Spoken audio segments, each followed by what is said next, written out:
So, good morning to everyone. I'm Marco Felli. I'm a PhD candidate at Università of L'Aquila, and today I'm here as a chair because the architect Nasir Hamed couldn't come. So, thank you very much for joining this conference. We appreciate a lot your contribution and also your presence. This thematic session, the 1B, is about the reconstructing cultural heritage and rediscovering civic identity. Okay. This is an interesting session because it's focused on different aspects related to the reconstruction of cities, reconstruction of societies. And our relators exposed different aspects of this kind of approach, in particular focusing on not only the earthquake of the city of L'Aquila, but also explaining other experiences.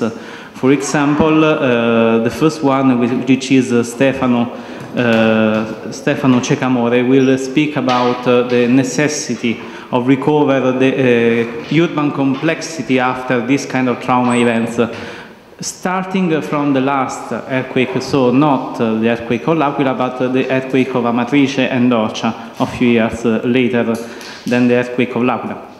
Then also the aspect of the reconstruction of the city can be also strongly related not only to natural disasters, but also to artificial disasters. And it is what Nada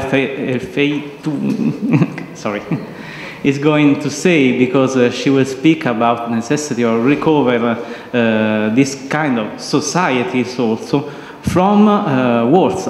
She will start, tell me if I'm wrong, she will start explain from the conflict across the Middle East and the northern part of Africa. So complex situations to be solved and strongly related to the identity of people to be preserved. So this is another important aspect to be focused on while we are talking about reconstruction, because sometimes also here in L'Aquila we usually, unfortunately, forgot about the importance of people, the importance of society, and the identity of people, which is the main aspect to be recovered. So at the end, the other relator, Claudia González Muzio, will start from another natural destroying event, which is not in Europe, is in Chile. Chile was interested by a strong earthquake a few years ago, one of the strongest in the history, 8.8 magnitude in a Richter scale. I'm right? Okay. Tell me everything if I'm wrong, no worries. Thank you for the door. So another complex situation to be recovered. The Chile, we know, is characterized by the presence of these strong events. And also what is important to know and what is important to preserve in this context is the urban factory, the society, but it's not easy also because the buildings can be treated in different ways. Buildings can have a different behavior also in case of earthquake. So it's a complex situation in which we need to focus on. So here we are, and I'd like to welcome you another time to this session. I think we can start with the first relator, which is Stefano Cecamore, according to the program. He's here. Stefano Cecamore. He's not here? No. Okay, we can start, okay.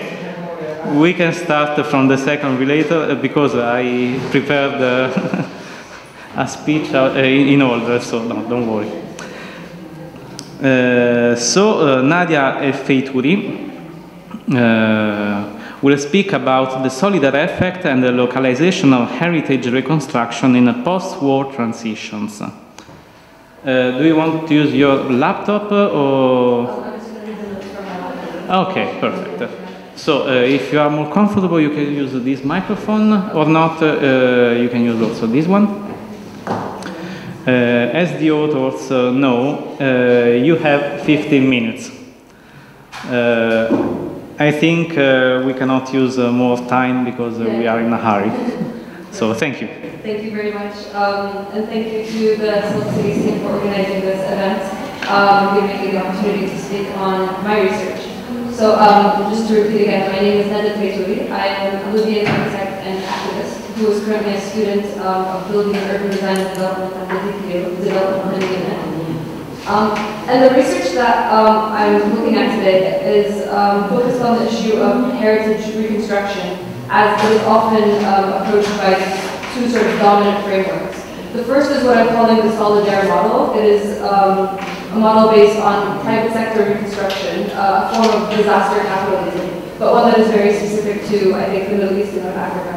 And the other one is the local grassroots efforts, a form of participatory heritage reconstruction, which is increasingly being called for in the region as an alternative to this private sector development. Primarily championed by international organizations, which calls for civil society efforts in reconstruction. So the context I'm interested in is the Middle East and North Africa, and here I'm speaking of the Arabic-speaking world, which is my focus. And I'm interested in this region because of the events of the past decades. So this movement from the Arab Spring or the age of the revolutions into this age of civil wars. So in Libya, Iraq, Yemen, and Syria, the conflicts have been raging. Cities have witnessed massive destruction. And the current narrative that is happening is, well, firstly, that reconstruction is now on the forefront of planning and policies for governments, for international organizations, for all actors involved. And nowhere is the question of reconstruction in these cities more contentious than in the city center of these cities. For those of you familiar with the model of the Arab cities or the MENA cities generally, the city center is often located at the nucleus of the urban area, where you will find buildings from the pre-Islamic era, the Islamic era, Ottoman times, from colonial periods. And these areas are usually categorized as heritage sites, with the urban growth occurring after the Declaration of Independence in 1960.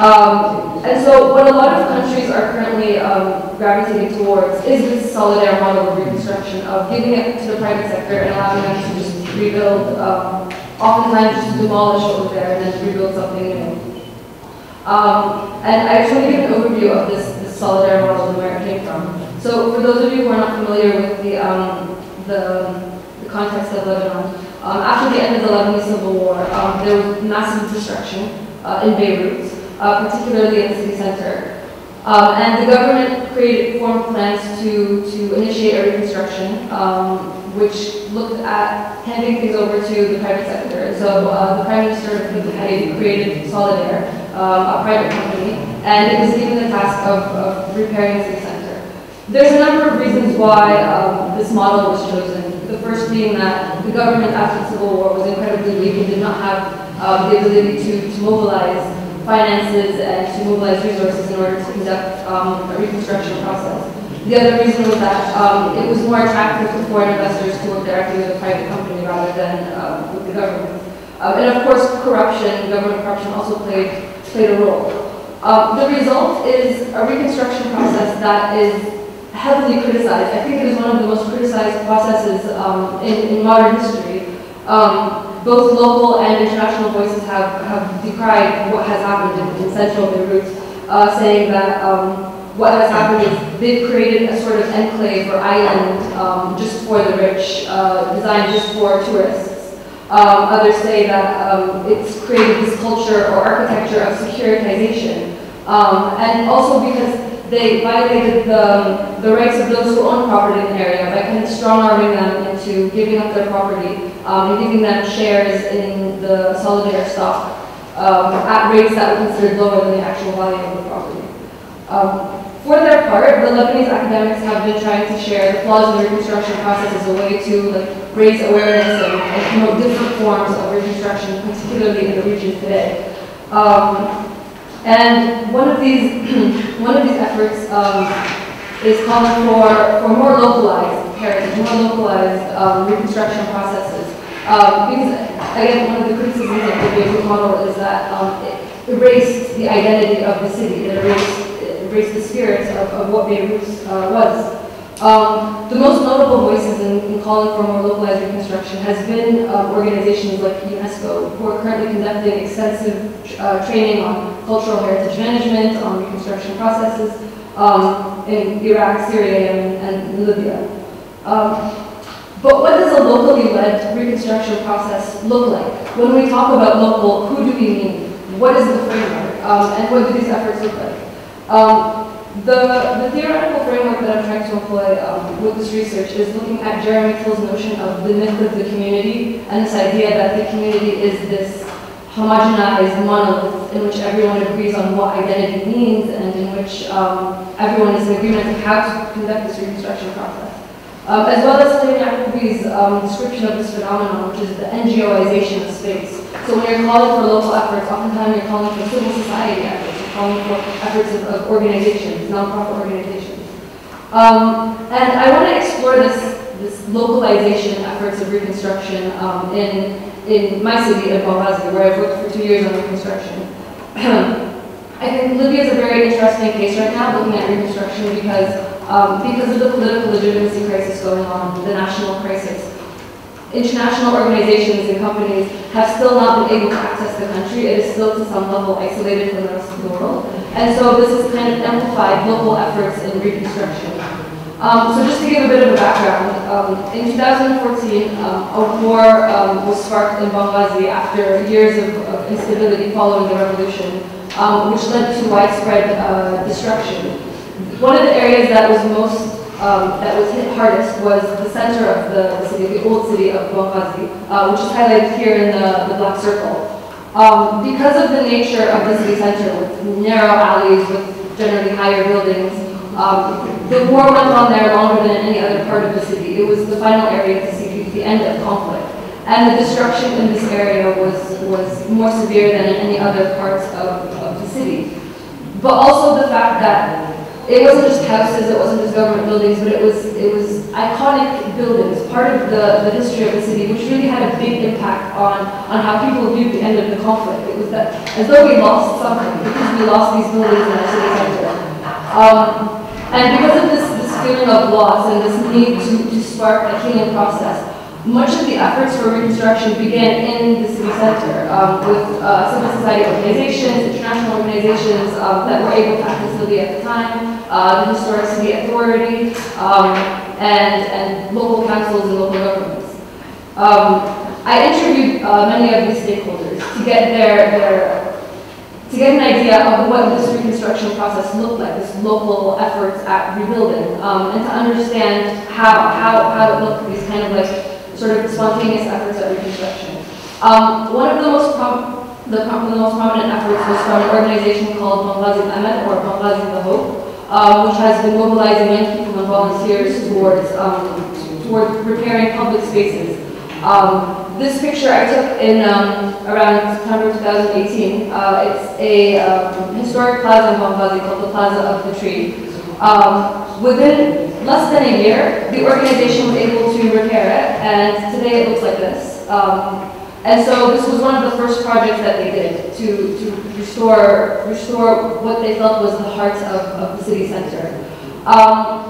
When I asked them about the stakeholders that they were working with and how they were doing these efforts, they talked about how they only received donations from private individuals. They were very adamant about the fact that the government was not helping them at all, that these were all local efforts.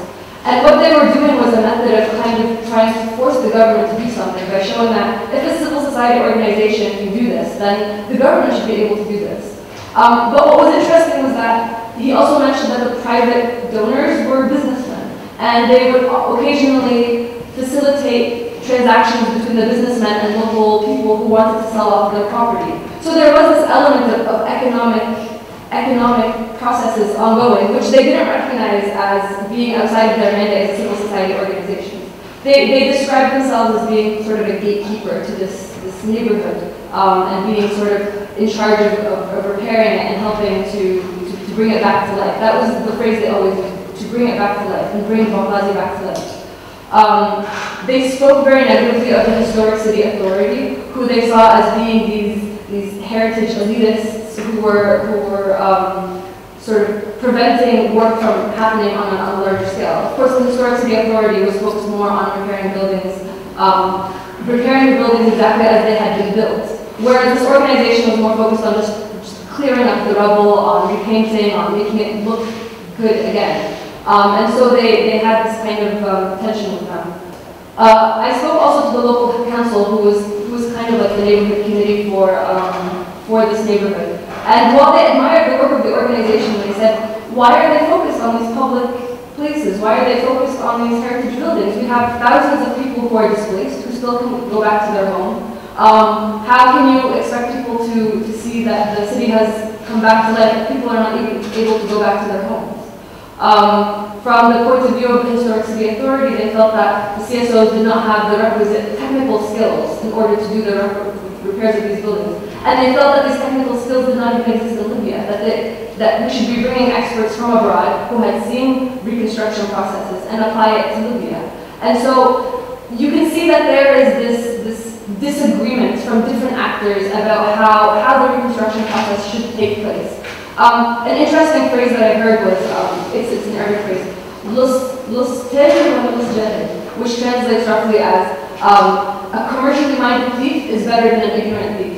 They knew that international organizations or international companies like Solidaire, who were going to come in, would probably engage in corruption. But they would also produce something. They would clean up the place, they would repair the buildings, as opposed to what they saw as the ignorant thieves of the national or local government, who were only going to steal the money and produce nothing there. And so you can see that they all agreed about what local heritage meant in a very abstract sense, and the importance of reconstructing the city center. But everyone had a different point of view of how this should be done, about the exact definition of civic identity, about what should be demolished and what should be preserved. One member of the local council said, "But why can't we have modern buildings in the city center? The rest of the world is going forward and we're going backwards. We want to see these images of modernity instead of just constantly preserving what already exists."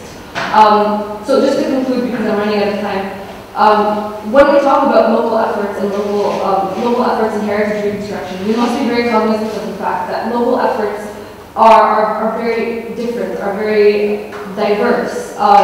There really needs to be some holistic vision and some holistic framework, which is where the appeal of the Solidaire model comes in. If you give it to a private company, the company has one vision, they apply it to the entire area, and there's none of this messy negotiation that happens. It's not a sustainable model, but it is attractive to people who live in this kind of context and who feel some level of despair at seeing their city destroyed and wanting to see the reconstruction happen as soon as possible. And so what my paper is calling for is just to understand the nuances of local heritage construction and understand the different voices and how to bring together these different views together in a holistic process, while also being realistic about what the capacity is on the ground. Thank you very much.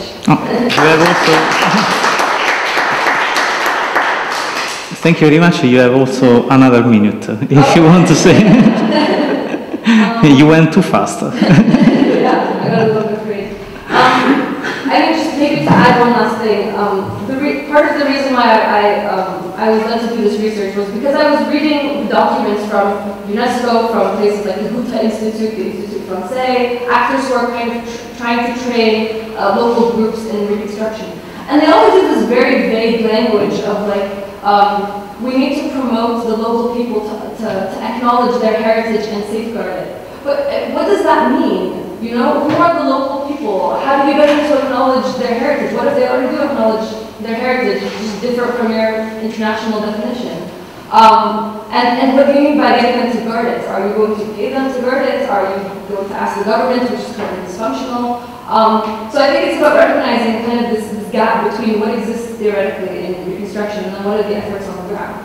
And I think also something that I noticed with the interviews was this perception of heritage as being a little bit of a pursuit of elitism, you know, and it can get very lost in this this technical language and this need to preserve exactly the right materials and the right architectural styles, and then you alienate or you distance the local people who are not necessarily focused on perfectly pristine preservation, but are just looking for, you know, the reconstruction of their city center as it should be, as being able to walk through the streets without rubble, without any problems.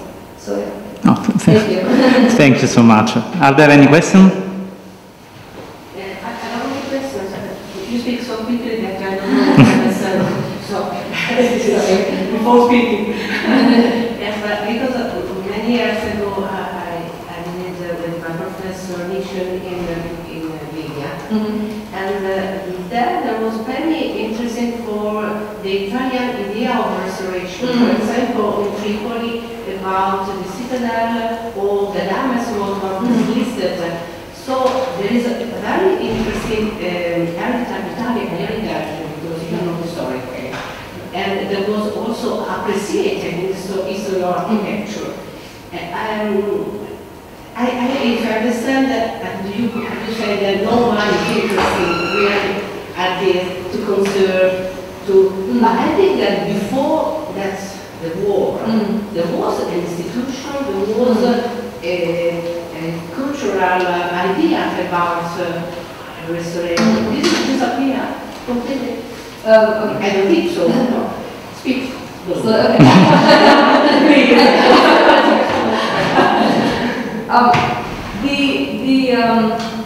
The desire to preserve the cultural heritage is still there. But also because for example, the citadel or Tripoli, I remember many years ago, I think 10, 15, they did some changes. For example, the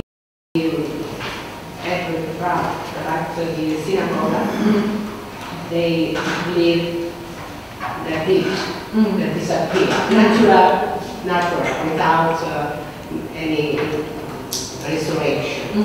So without doing nothing, they decide what they want to preserve or what they don't want to preserve. I don't know if it happened the same for some colonialist heritage or not, or completely over.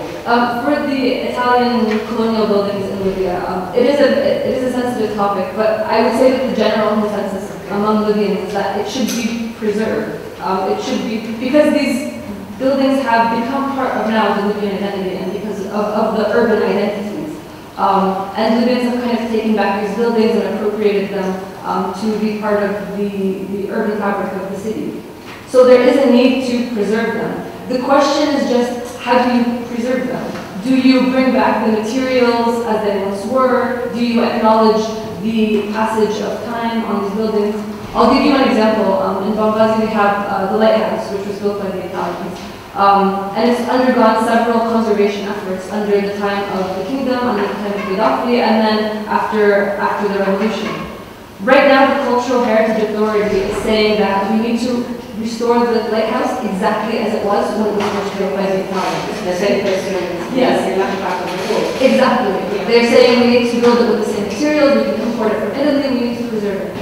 The local CSOs are saying, why do we have to preserve it exactly as it was, as long as the shape and the symbol is still there?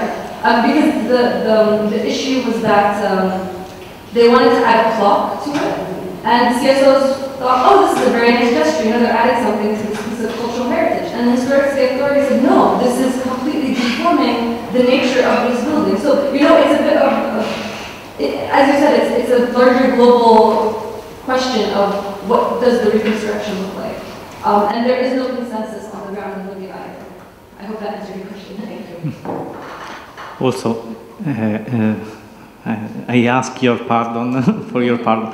Also, the approach to the restoration is still today a strong debate, not only in some parts, for example, in damaged cities, in ruined cities, but I think also is a global debate, because if you say now we are speaking about lands that are damaged by wars, I think to the Syria, for example, to Aleppo, cities like this.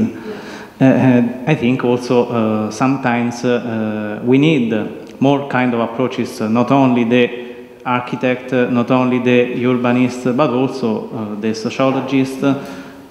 In few words, is a complex situation to be solved, and I think also is a global problem which doesn't have a solution. The solution are more than one. Okay. If you want to reply, yeah. Essentially, based on what I've seen in my research, there is no one model. Yes, it needs to be a multi-stakeholder effort, and it needs to happen on different scales. So not just the local scale, but also the national scale. We need to acknowledge the economic drivers of reconstruction. You know, it's very nice to talk about cultural heritage as a very romantic notion of identity and belonging, but there are a lot of economic drivers as to how the reconstruction should occur. And in Syria, especially now with the government taking the lead on reconstruction, they're looking towards more of a redevelopment approach towards reconstructing Aleppo, for example. So we need to be realistic about all of these different drivers and these different elements towards reconstruction. Okay, thank you so much. Thank you. As before,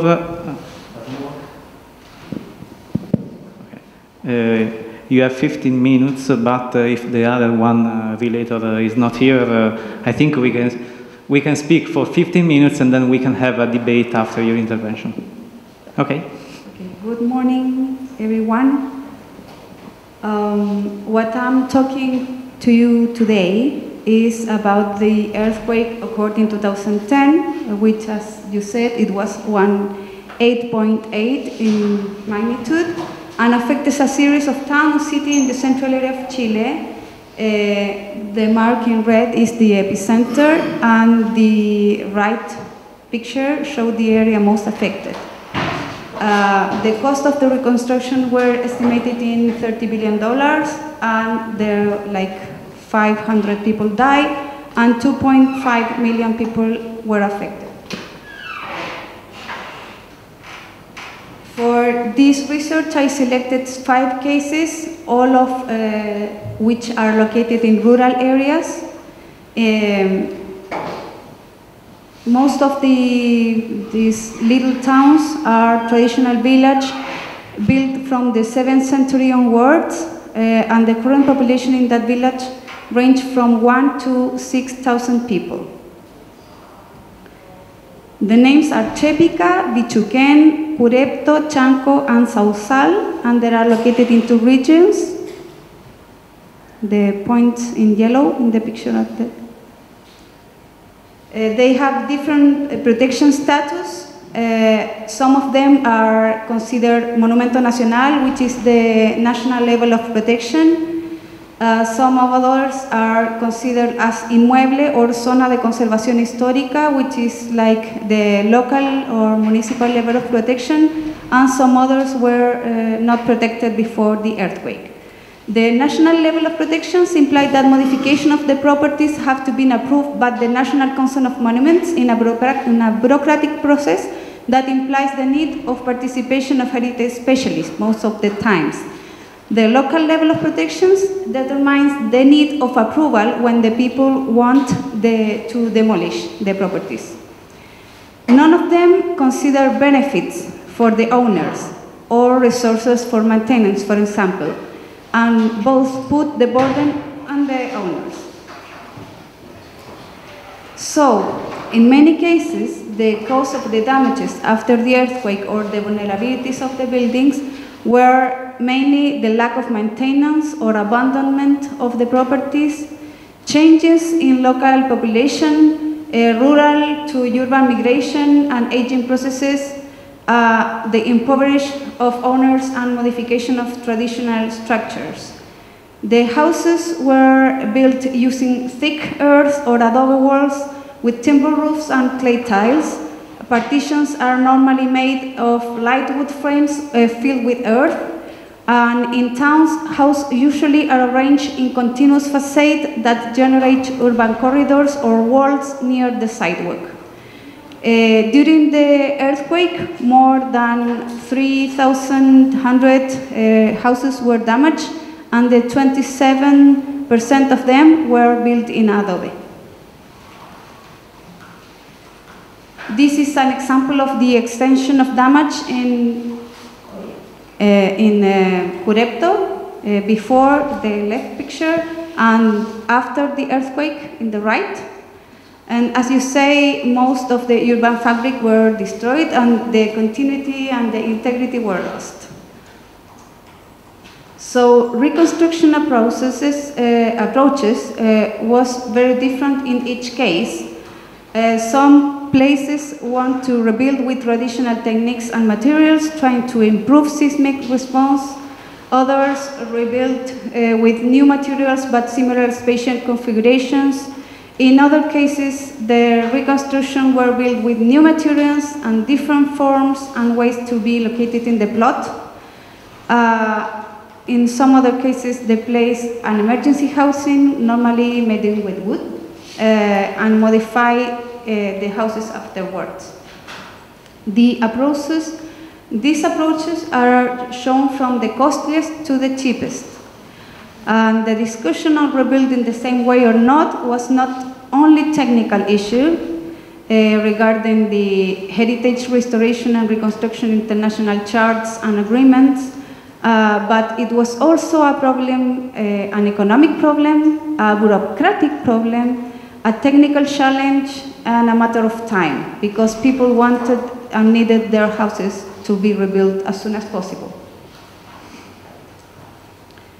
And for example, for universities, the reconstruction approaches consider the earthquake as an opportunity to involve both research, teachers, and students in real-life projects.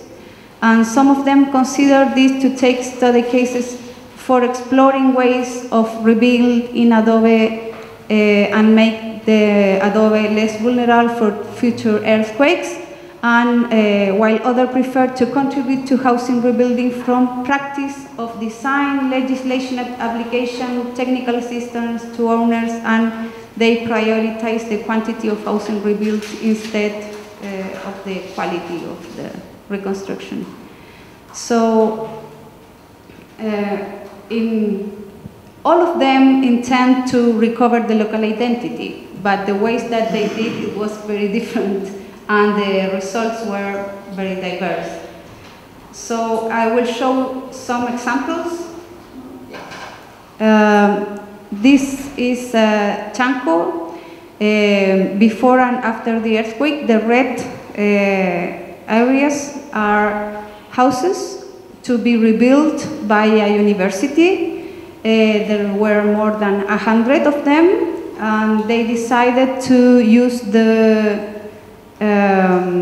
public subsidies. The subsidies were equivalent to 23,000 euro, and they got involved in the different stages of rebuilding. They deal with municipalities, with permissions, with everything. They also rebuilt themselves with the construction students, for example. And they took some of the main characteristics of the traditional towns on the left, but they designed new houses with new materials. And to do that, they considered the special structures that were used before through public participation. They drawn how they houses were and how they would like to do. And the result was the rebuild of the line of the streets, but increased homogeneity of the typologies. They left some spaces between the houses that were not as continuous as they were before, so some of the integrity was lost, considering them as detached houses more than a continuous. The materials, of course, were different. They were not adobe, they were bricks or wood. There was also an opportunity for architects to do some projects using the same subsidies. Some important thing to say is that the rebuilding and all the things in public houses, social houses, are given to the private sector. The funds are mainly subsidies, and the private sectors do the buildings. So in this case, for example, it was one heritage house located in Chanco, and there was the rebuild project was designed by Rucante architects, and they tried to make more resistant the existing adobe to do some restoration and repairs, and this is like the process look like. In other places, like Porepto, as you say in the pictures, they built some like few types of buildings. They applied the same types to different kind of plots, different lengths, different sizes, and they built like a facade. And the facade was made with wood, not with adobe, so it's very thin. The people complained about that, but they realized that very late. They decided to demolish the previous buildings, although not all of them were so badly damaged. And they offered a kind of fast reconstruction, and this is 5 years after the earthquake, and because of the lack of resources, the reconstruction one half done. It's like, can you say that? Perfect. This is another case. It is Sausal. This place was built in the 17th century with a lot of corridors like you see in the pictures above. And after the earthquake, they tried to keep the typology, but they used different materials. They didn't consider the details that the previous buildings have, and they also didn't consider the continuity. Those solutions were like put everywhere, okay, so like stamp. They didn't consider the local necessities. And this is a different case. It was led by a university, also by a university, but it was different from the previous case when they were built like 100 houses. In this case, they rebuilt 5. And they used traditional techniques. They tried to improve the seismic behavior of the buildings. It was a public-private effort. It was funded by a private company and also by the university. And there were a lot of people involved, local community and also the private sector. In some cases, the reconstruction contributed more than others to the recovery of people in traditional towns and to their socio-economic development, particularly when the architectural and urban characteristics were an asset for tourism, for example, or when they were associated with other heritage elements such as festivities or handicrafts, like the case of Chanco that you see in the picture there, where the traditional festivities have the urban context as the main place where they occur. So they were very in need to recover the place where the festivity took place. And this last one is the case of Ichuquen, which is also a place that started to be built in the 17th century. It was also funded by a private company, but it was involved an association of local people also who led the reconstruction. The company that funded the reconstruction process here was a mining company, not located in the area. It was like an RSE process. And they recovered the main or the most iconic buildings in the town. And these are 2 examples of that. And the last I think I would like to talk is about some iconic buildings and how the people approach in different ways. In this case, for example, this is Chepica. It was the church. It was severely damaged during the earthquake, and the first thing they did was architectural contest. And the projects that led the contest are those in the pictures below, and those are very different from the previous church, but the community was, they formed a group, Amigos of Chepica, from Chepica, friends from Chepica, and they decided not to take none of these projects, so they decided to rebuild the same way that it was before, which is the projects ongoing in the picture of the left, the right, sorry. And the same happened in Chanco, where the church was built the same way it was before. In the previous case, they built with concrete, and in this case, they built with adobe. One of the things that happened after the earthquake, and it was an advance, I think, it was a big discussion about how to make adobe more seismic resistant. So now there is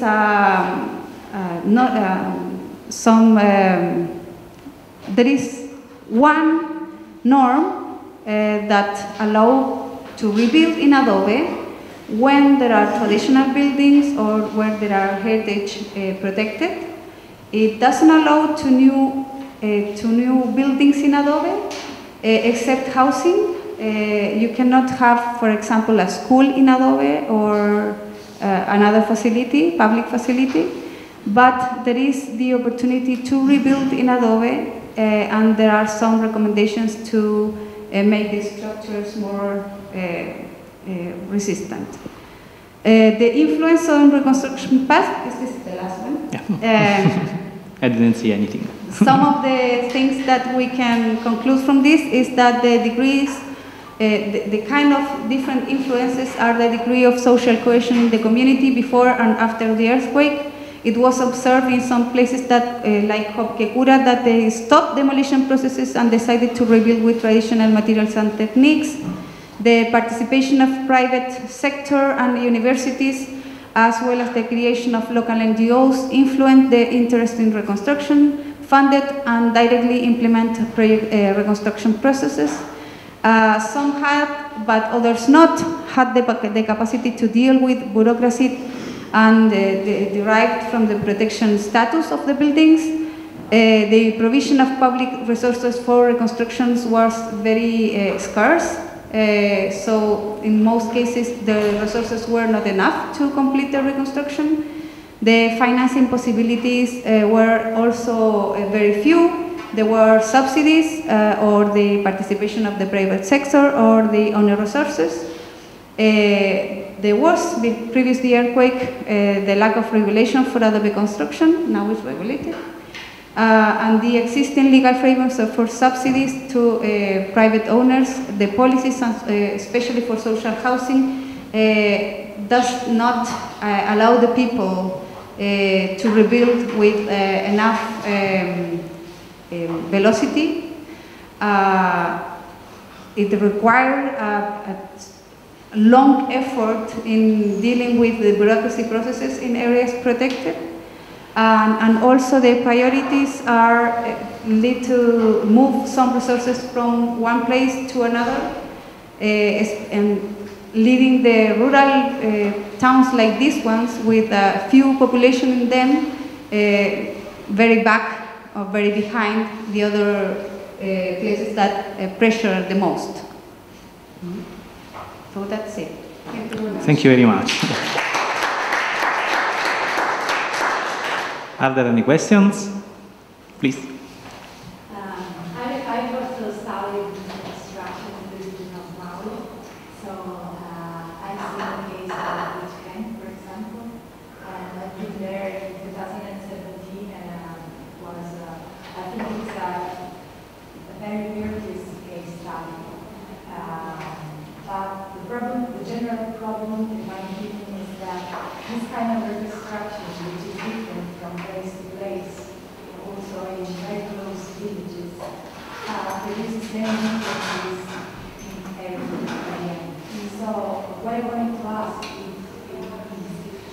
communities, how did communities react to this? Like, did they realize that this is a process that is creating many differences or not? Yeah, it is a process that is creating more inequality than before. Because places like Bichuken, where healthy people, wealthy people live, could do the restoration in a better way than other places. And for example, in Sausal, before the earthquake lived 2,000 people. After the earthquake lived 1,000 people. It lost the half of the population. People living there is the oldest. And in addition, 2 years ago, a big forest fire occurred, and the town was almost destroyed. So it lost like 200 people more. So it's very difficult to those places that they are not very far from big cities, are very far from the public policies. If they don't have the luck that they had in Bichuken because they are people with money and influence, it's very difficult for them. Thank you. Other questions? Please. Thank you for your wonderful presentation. I think this last, I have so many questions. I think this last slide can be a book with each point being one chapter. But what I want to ask first is maybe could you explain a little bit more about the system of the subsidy? It sounds like the university is coming in to help a certain group of people. Like who has availability to use the subsidy from the government, and who gets support from the private sector for the university? Is there coordination, or is it just chaotic? It was chaotic. Yeah.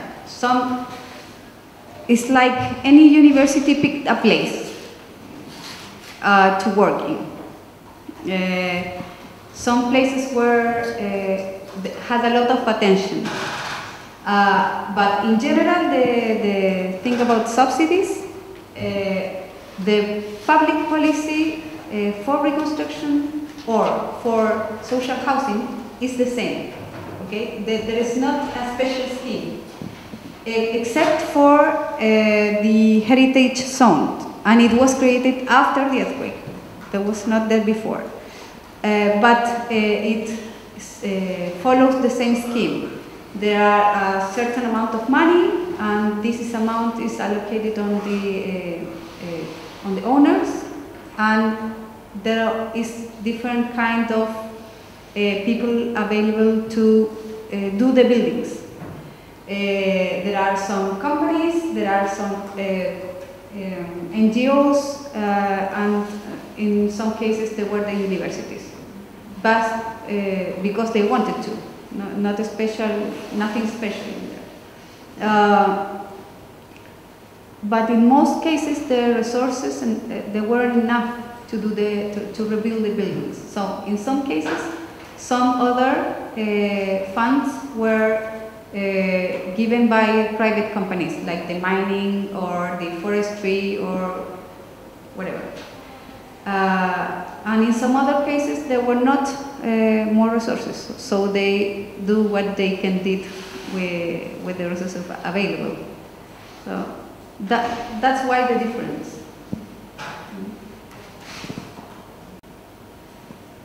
Are there other questions?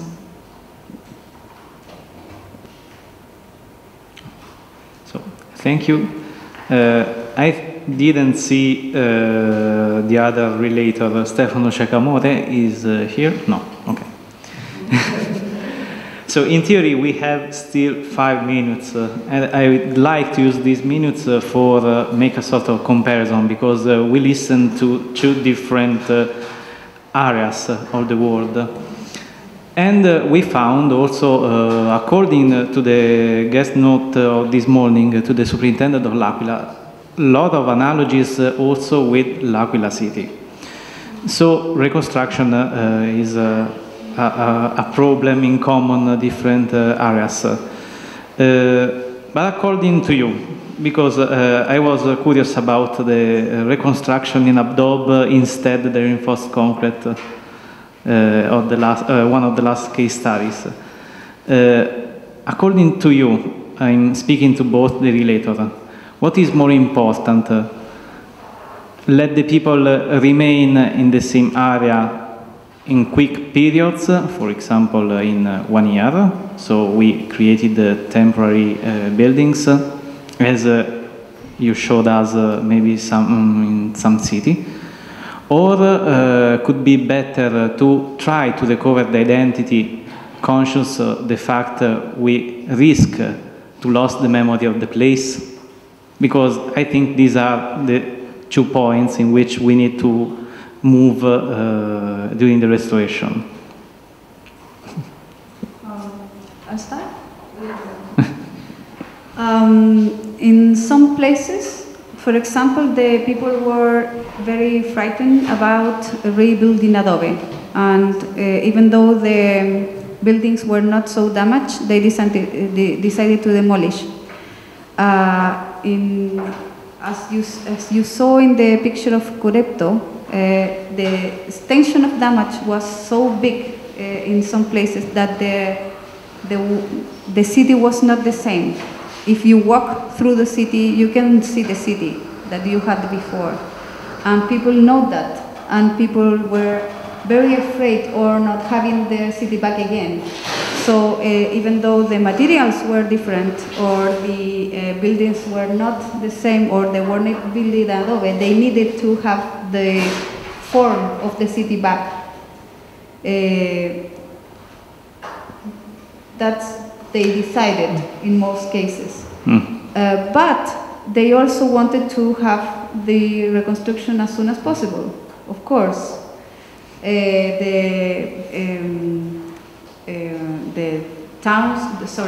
stores open, everything working again, the schools, the hospitals, everything, because everything was down. So it's a difficult discussion, and it's not so easy to answer to that. For example, the buildings were built in adobe. Most of them were from the colonial period, and some of them had 10 or 12 rooms, and there were just 1 or 2 people living there. So they didn't need the same amount of space that they had before, and they prioritized to have a little house back instead of the big casona, because they didn't need it anymore. So there is not a unique answer. With my case, the issue of whether to stay and rebuild or whether to move somewhere else and stay in the temporary location, it's a little bit more complicated because in the case of a civil war, the reconstruction process, or the place where the destruction happened, is linked also to violence. It's linked to this loss, this feeling, loss of dignity, loss of something that was once part of you that's no longer there because of this violence. And so a lot of people don't want to go back. They associate this place with something that they are, like you said, that they're afraid of, but that they still continue to fear, even if it was reconstructed. So it's a little bit more of a sensitive issue when it comes to like civil war as opposed to natural disaster. My question was complicated, I know. Now, also, it is interesting to analyze these case studies according to the past strategies. For example, in Chile, there were other earthquakes. For example, in l'Aquila, in central Italy in general, there were other earthquakes. So there were different kind of approach, but the problems were the same. It is interesting to compare these approaches, these case studies of today, with the case studies of the past. So I invite you to the special sessions of Friday, because it will focus on the past strategies of recovering. And the topic more or less are the same, so it is interesting. So people, the influence of people, for example, in Central Italy, after the quake of 100 years ago, a lot of cities, a lot of people, decided to go to another place, even if the place was rebuilt in safe condition. Also because they were afraid for the earthquake, for new events. And the technological aspect, for example, 100, so my interest in reinforced concrete. 100 years ago, we discovered the reinforced concrete as the solution to everything. And now maybe there is a problem also here in L'Aquila with earthquake. We had some problems with the church in masonry structure, more or less bricks, adobe, the behavior more or less could be the same. And the reinforced concrete that could be the solution of 100 years ago today showed the weak behavior. So also the technological approach is important. So it is interesting that also nowadays we still have the same problems, even if we are talking about Italy, American, or Asia in general. So if there are other questions, yeah. So the big difference between the two disasters is that one is a natural disaster that's both unavoidable, unforecastable. Really, you can't escape in time because we don't have methods to forecast an earthquake. The damage or the devastation of an earthquake that can cause, but civil violence is human. It's human caused. Do you think this difference can have an impact on how people perceive the reconstruction? Do you think this might have an impact on how to best do a reconstruction? Because I guess people can perceive these two kind of disasters very different. And maybe their faith in the community can be very different if it's a random event or if it's caused by their fellows.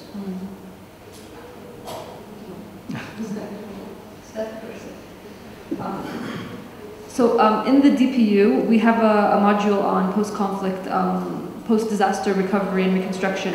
And we generally treat the two as though they were the same for all intents and purposes when it comes to the process of reconstructing, as well as to how people tend to come together after a disaster, whether it's a civil war or it's an earthquake and so on.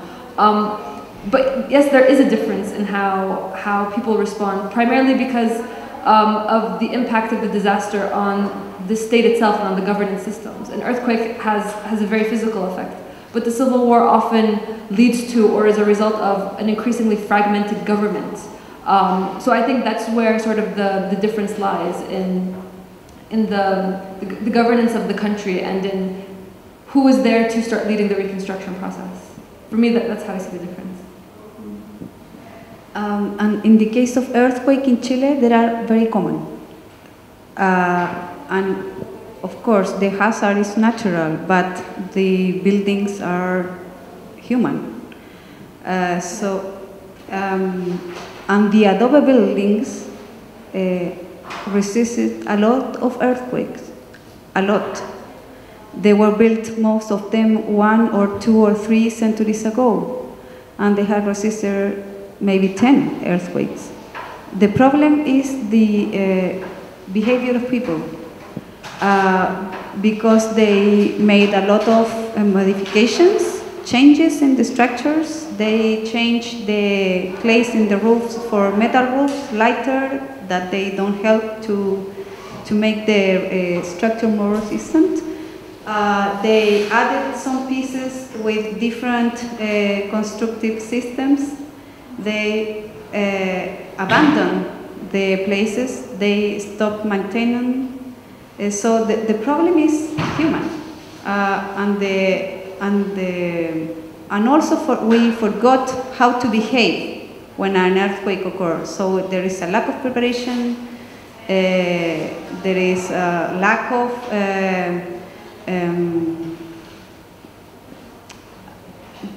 of consciousness of what happens when it occurs an earthquake. And we just put the burden in the government or the state, and we ask for rebuilding, but we are located in areas exposed. Well, earthquake, all the countries exposed, of course, but for other hazards, like landslides or tsunami or whatever, people decided to be there. We don't have had a massive problem like the war that caused the displacement of people. Just the military curfew in 73 that destroyed the Palacio de la Moneda, which is the housing government, but it was not natural.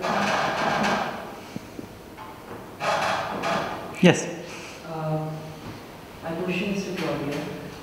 When you talk about lack of regulation for adobe constructions, can you slightly elaborate it? Because, for example, you have talked about certain things that school buildings are not allowed to be made by adobe and stuff like that.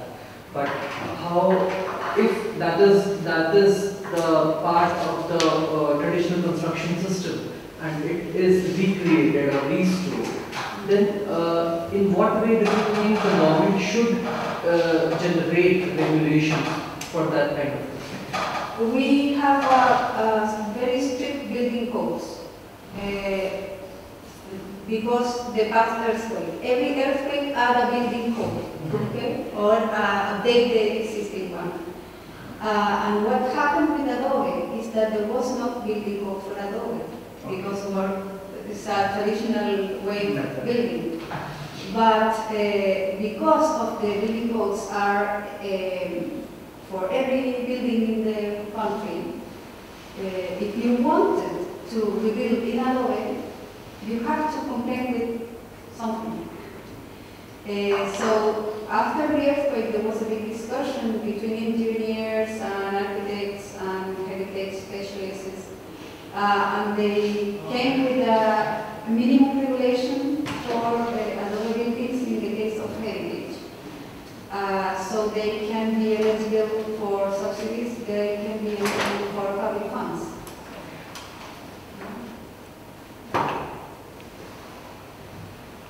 Other questions? No? Okay. So, I have another question, so it depends how much time.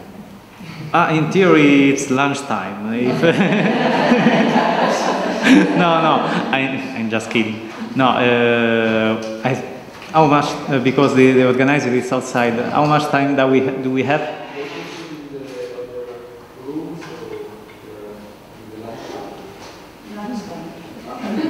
I didn't say. Yeah? Thank you very much to the relator, to your patience, and have a good day in L'Aquila. Apologies for being late due to the IT issue. So we are going to start our second session. Our second session is information technology and smarter reconstruction. So the rules of the session again, 15-minute presentation by each presenter. We have four presenters, and question and answer session will be followed accordingly. So I would request Mr. Donato D. Lodovito. Apologies for if I miscorrected. So his presentation is on cities in transformation, smarter reconstruction in historic centers. Please, Mr. Good afternoon to all. I'm Donato Di Ludovico, and I am a researcher on urban planning of University of L'Aquila. And in this presentation, I present research on I work on a smart city, and my interest is on smart historic center, but not the big historic center like L'Aquila, but the villages, the small historic center with few people. I read this presentation because in this way I am much fast. Our research aims to answer the following questions. What is the fate of historic center, especially the smaller ones, subject to abandon with a few and degradation with a few people in the face of the growth and expansion of our city? Another question is how can we improve interest in living in this center without losing their original future and the typical shape? Because I believe, and my group believe, that new technology can help to address and answer this question. Okay, we have a good example here. We have the reconstruction of a big historic center of L'Aquila. The reconstruction of a city following a disaster is an exceptional accelerator of urban transformation, especially to realize highly innovative projects. Refer to the principle of smart city. I think to a smart historic center of villages, which is the aims of our research. The first is analyze highly innovative project in the historic center to understand what opportunities new technologies offer us today to ensure a sustainable future of historic center. Formulate a reflection on the consequences of new technologies on historic center, understanding what a smart historic center means for cities, and the cities, the big cities, continue to growing, and also for villages where we have few population and many aged people. And lastly, consider the concept of conservation, protection, and enhancement and development of the historic center. And a good example of this is the historic center of L'Aquila, one of the largest and more important of Italy. 160 hectares within the medieval walls. Okay, in the scientific literature, the smart and historic center binomial is lesser known. So we went to see in the scientific literature how the smart and historic center binomial is lesser known, and we discovered that there are few papers on this topic, reconstruction and smart. The themes that we found, we can classify in two types, tangible topics and intangible topics. For the tangible topics,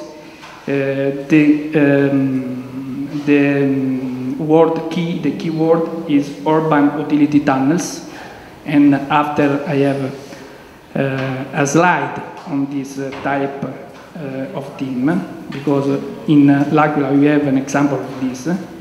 Adaptive and active materials, energy retrofit, and lighting. More and more intangible topics. For example, a big work on knowledge, atlas of knowledge, urban information system, open data, virtual and augmented reality application, HBIM, that we in this moment we study with our department in university.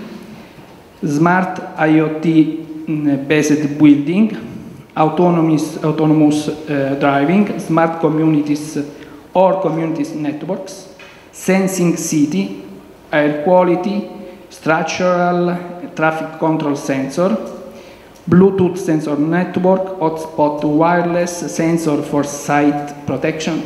This team is, we have many papers on this team of the sensor. Smart grid and remote sensing and drone. Some issues from paper. The comparison between new technology and conservation is difficult, especially in Italy. This is even more felt in Italy, where the theory of conservation and restoration of cultural heritage is very advanced. The principle of smart city modify those of traditional urban planning. In the specific case of the historic center, those of restoration plan. Restoration plan is a particular type of urban planning for the historic center. The availability, at least in Italy, of a large number of information on building, also historical, but all on paper. We have much information on the building, but is very old and is on the paper. And the climate change is a special topic for historic center because it's very complex to change if sure of its value. What is happening in the historic center of L'Aquila? This is the historic center of L'Aquila, and you can see the ancient wall, the medieval wall. The historic center has two foundations. The first foundation is from 1254 to 1259. Then it was destroyed in a war. And a second foundation from 1266 to 1315. The historic center has a size of 160 hectares, and before the earthquake, there lived about 10,000 residents and 7,000 students of university. We have a university with around 20,000 students. It's a medium university in Italy. Today, 10 years after the earthquake, very few people live in historic center. We have a historic center in reconstruction, and in historic center in this moment live 100 to 200 people. The historic center of L'Aquila now is affected by a several innovative projects with highly technologies on building, but also on infrastructures. And we can see some example. For example, this is a technology for the reconstruction of the building. The seismic isolators. Here in L'Aquila we have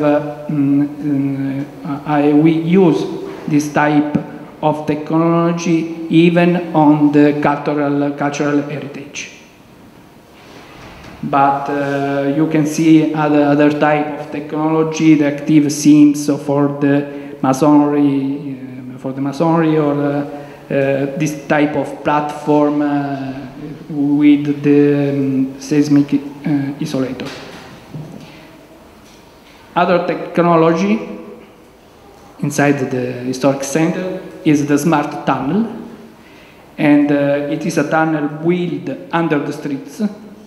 Inside there are the infrastructure, for example, the water, electricity, or fiber optic, or other type of infrastructure, and is along the street of the historic center for 19 kilometers.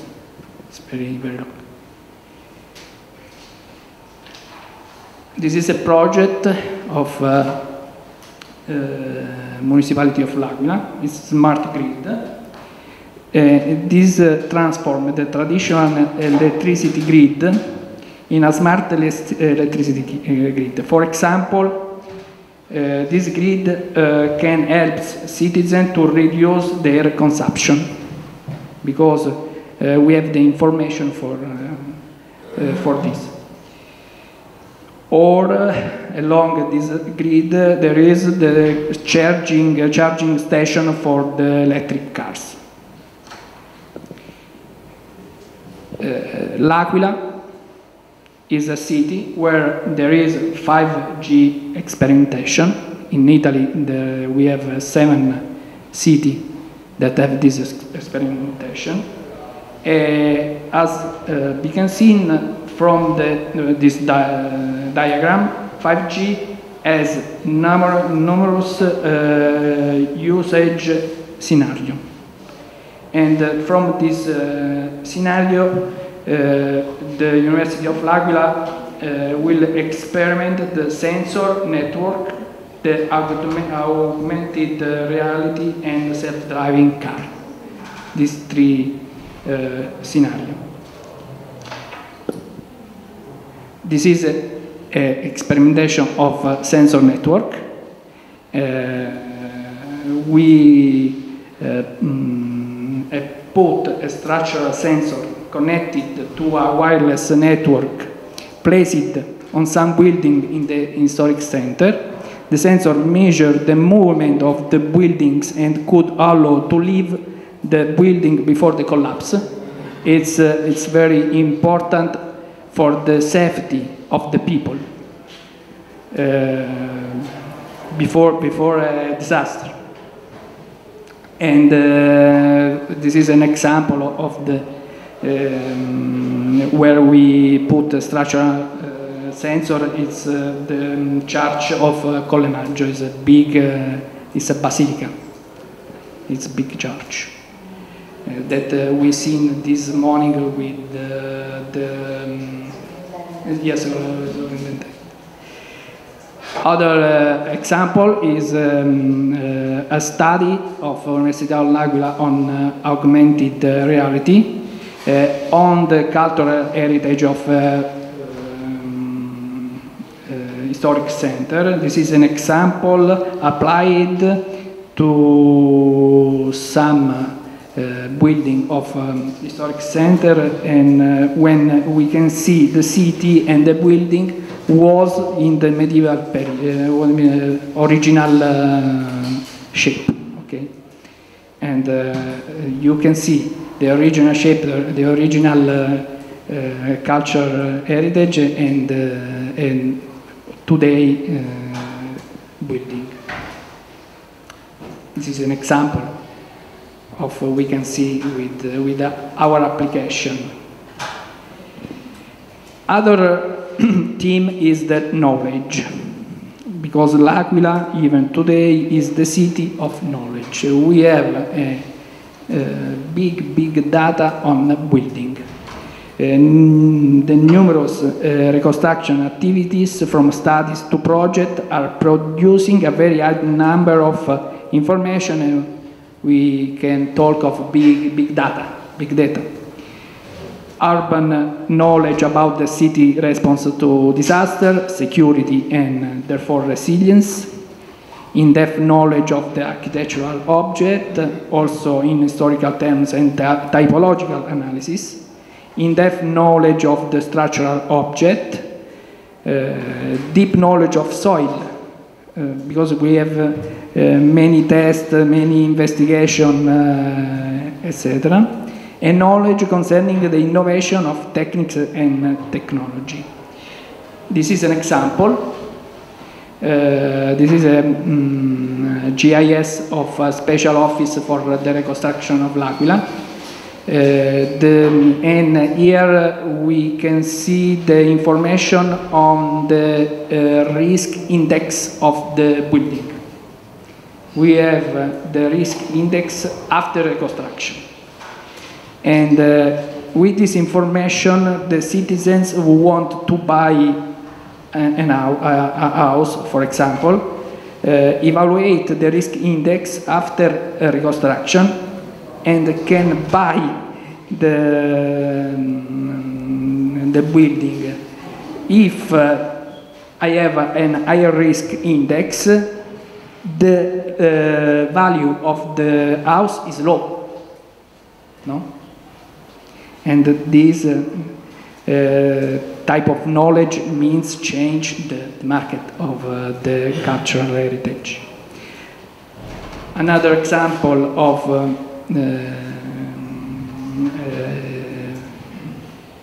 knowledge system after reconstruction is this project, Open Territories project.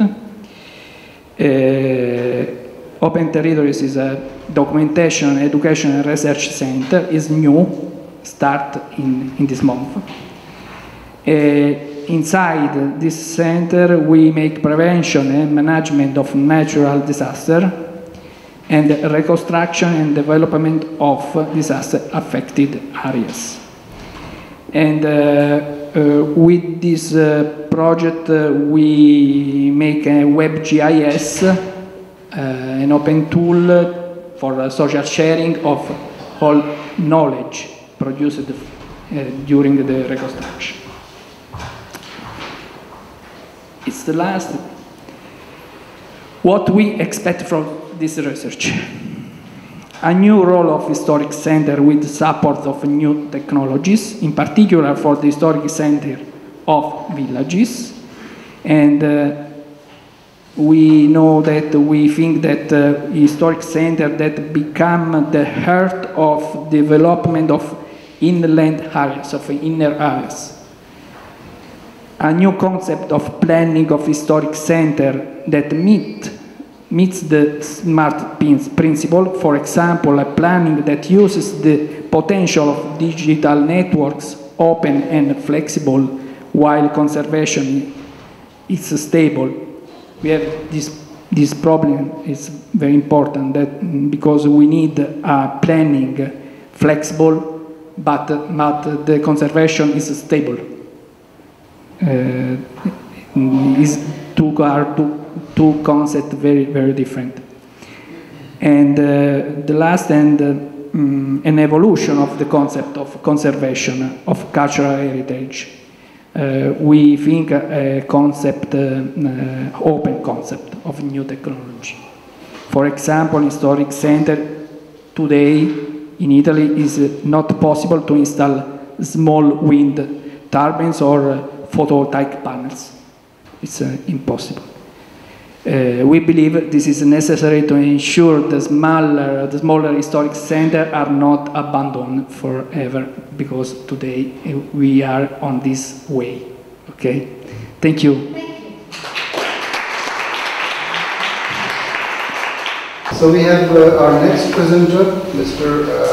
Giuseppe Amoroso, and he works on, is focusing on representation of resilient cities.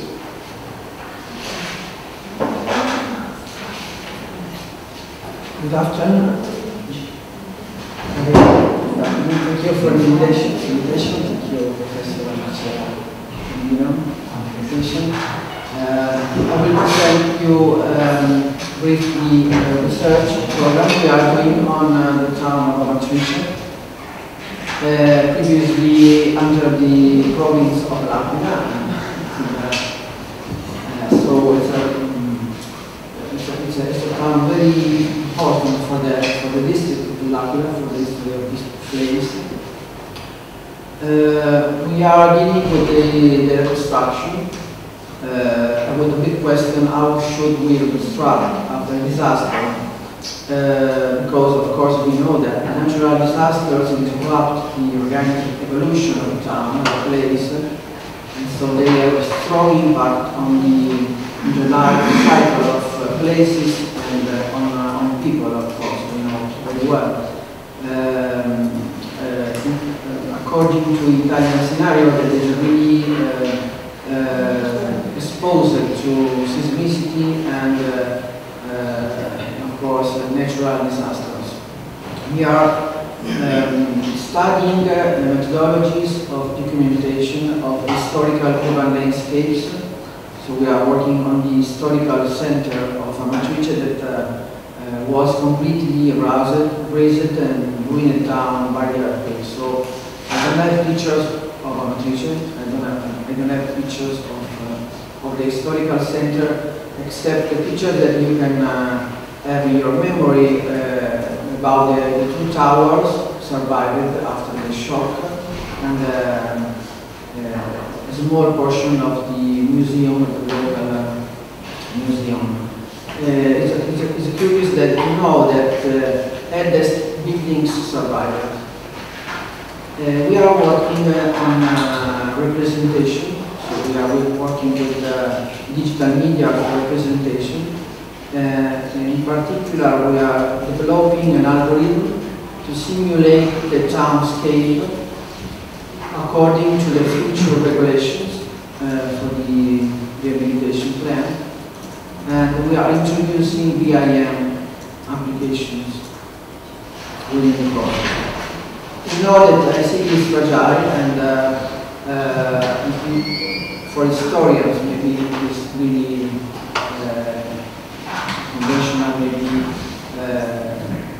quote, because if we see the evolution of our places and our towns in Italy, we know, and we heard from Colin before, that over the centuries cities were rebuilt several times. We have a lot of cases in Italy, but what we have to learn from these cycles or reconstructions is about the organicity of the reconstruction. So it's a simple but very fundamental concept, in my opinion, to give attention to the organic reconstruction before speaking about identity or other issues.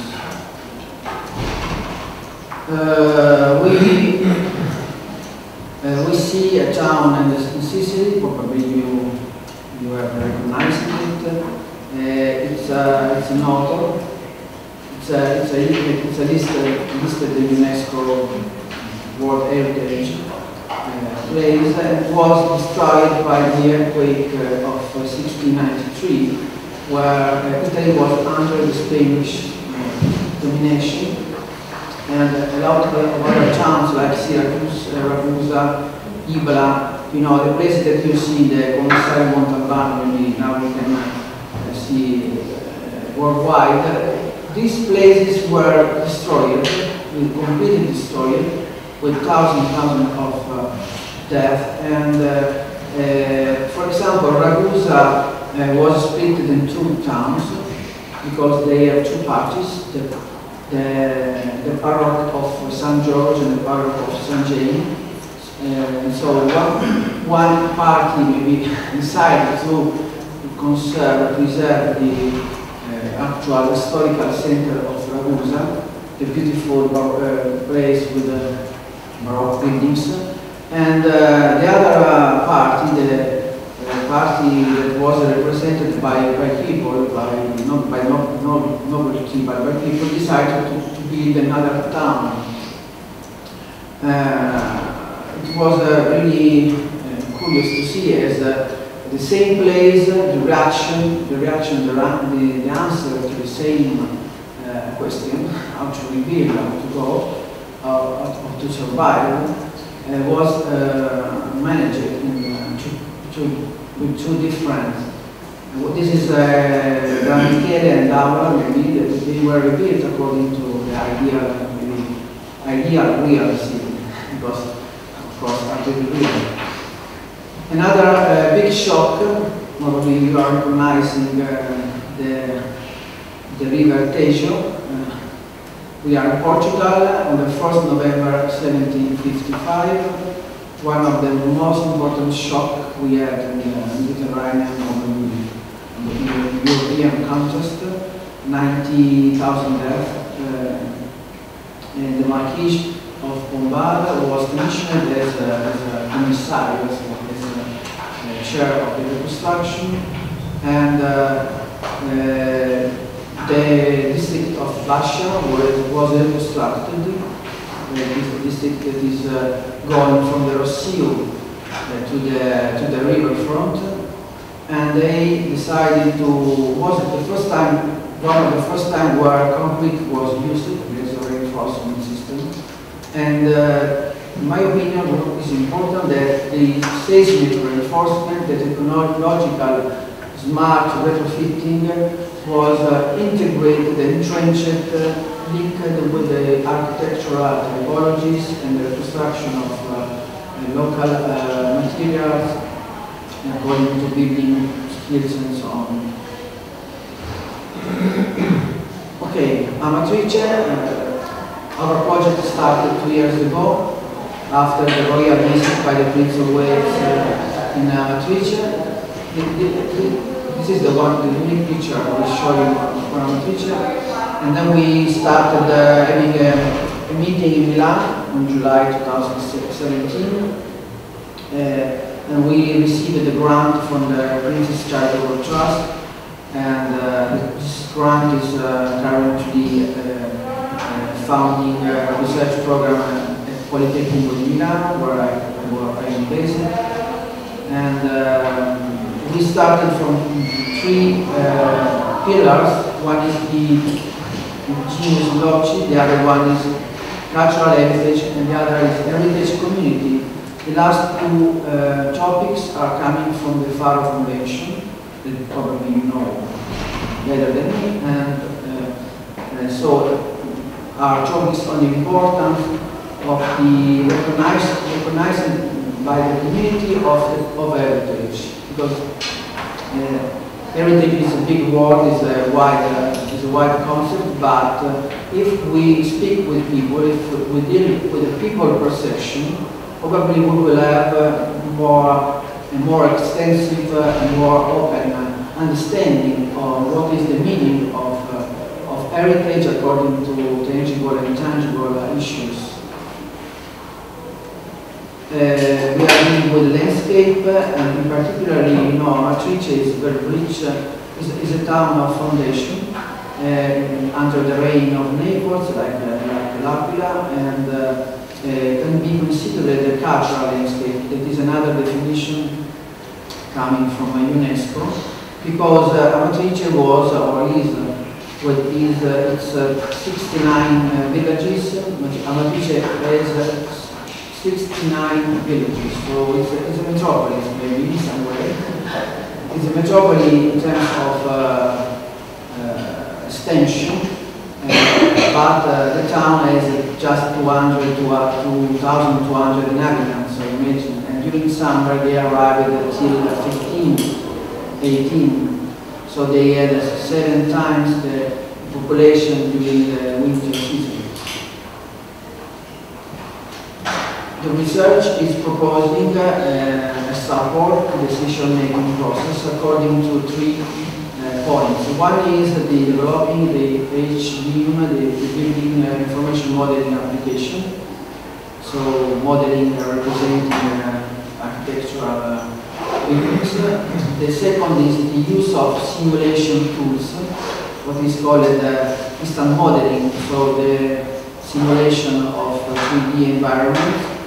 The third is the application of toolkits of recommended solutions, so giving people visual tools to understand what is happening on their plots, on their town.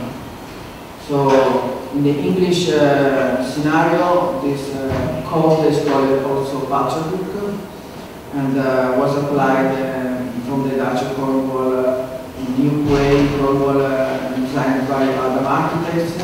In Italy, we have a long tradition of handbooks on restorations between maybe the Piero Ligorio, between Renaissance, the Piero Ligorio, you know, the town architect of the Este family in Ferrara, and the Bourbons' first handbooks on seismic reinforcement using timber trellis that are still visible if you go in Ischia, if you go on the islands, which is close to Naples, you can see. So we started to model a sample block. So our research is a test. We are doing a prototype, of course. We are modeling using BIM the same block in the central area of the center.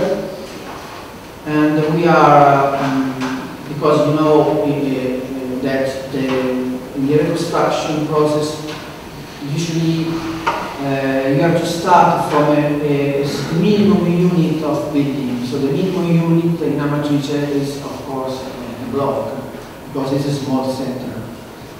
So we started to collect open data. This is, for example, is a visual pattern book, is a visual archive that is downloaded from the panoramic spherical panoramas that you have on Google Earth through Street View Weather.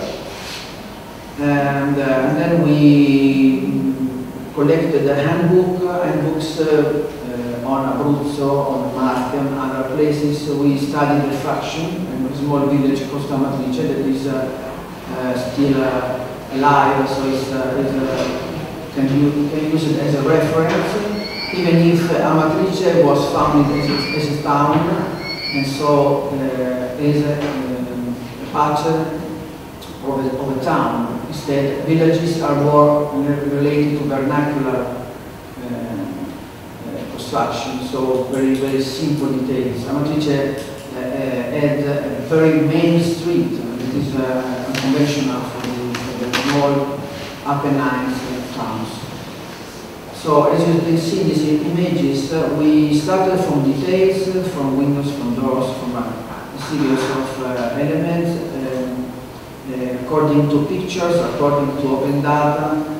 We started to model the main street, introducing, integrating data with the municipality archives and with the cadastral archives. So we took the width of each plot and the height of the facade. Of course, it is not important to say we are rebuilding as it was, because it is not possible in the reality. So, in my opinion, the question is not a question, it's a real question. It's maybe a joke, you can say, as it was, but of course, we need to introduce facilities, technologies, restrooms, blah, blah, blah. And so what we can maintain probably will be the typology of the building, but not the same technology or building technology, because of course Amatrice in some cases had very poor technologies. We are poor materials, of course we have to study and to test the integration of traditional techniques of construction with the new technologies, with the new system of reinforcement, maybe integrating different materials, timber, concrete, or masonry, and steel, and so on. The second part is about the simulation. So we designed an algorithm using Rhino and Grasshopper. So we are under the generative design framework, because on the one side we are building a 3D library, the 3D library of architectural lexicon. So we are working on detailing, coding, materials. On the other side, we are dealing with the simulation of the urban pattern. So this is the algorithm that is starting on the left from GeoTIFF data, OSM data coming from OpenStreetMap platform. GeoTIFF are coming from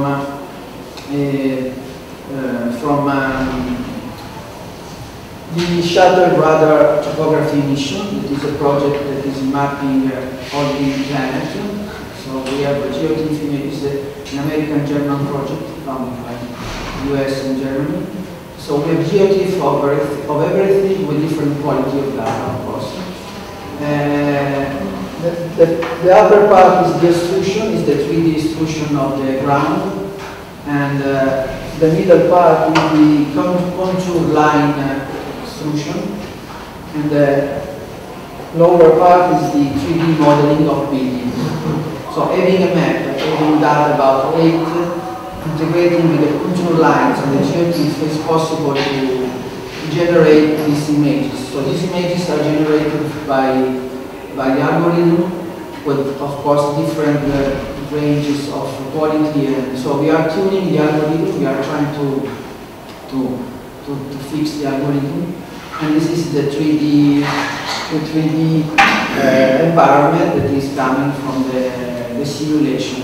What is the utility of this kind of simulation? Because when the plan will be ready, it will be possible to give to the municipality different scenarios according to the different approaches that they will follow. So it will be possible to simulate block by block, for example, the roof scape or the density, how many people are, because we have heard that dell'Aquila is partially abandoned. So imagine a town of 2,200 people without any students, without any maybe attraction. They don't have a particular attraction in terms of monuments and so on. So imagine we have to understand how many people will be come back in our region.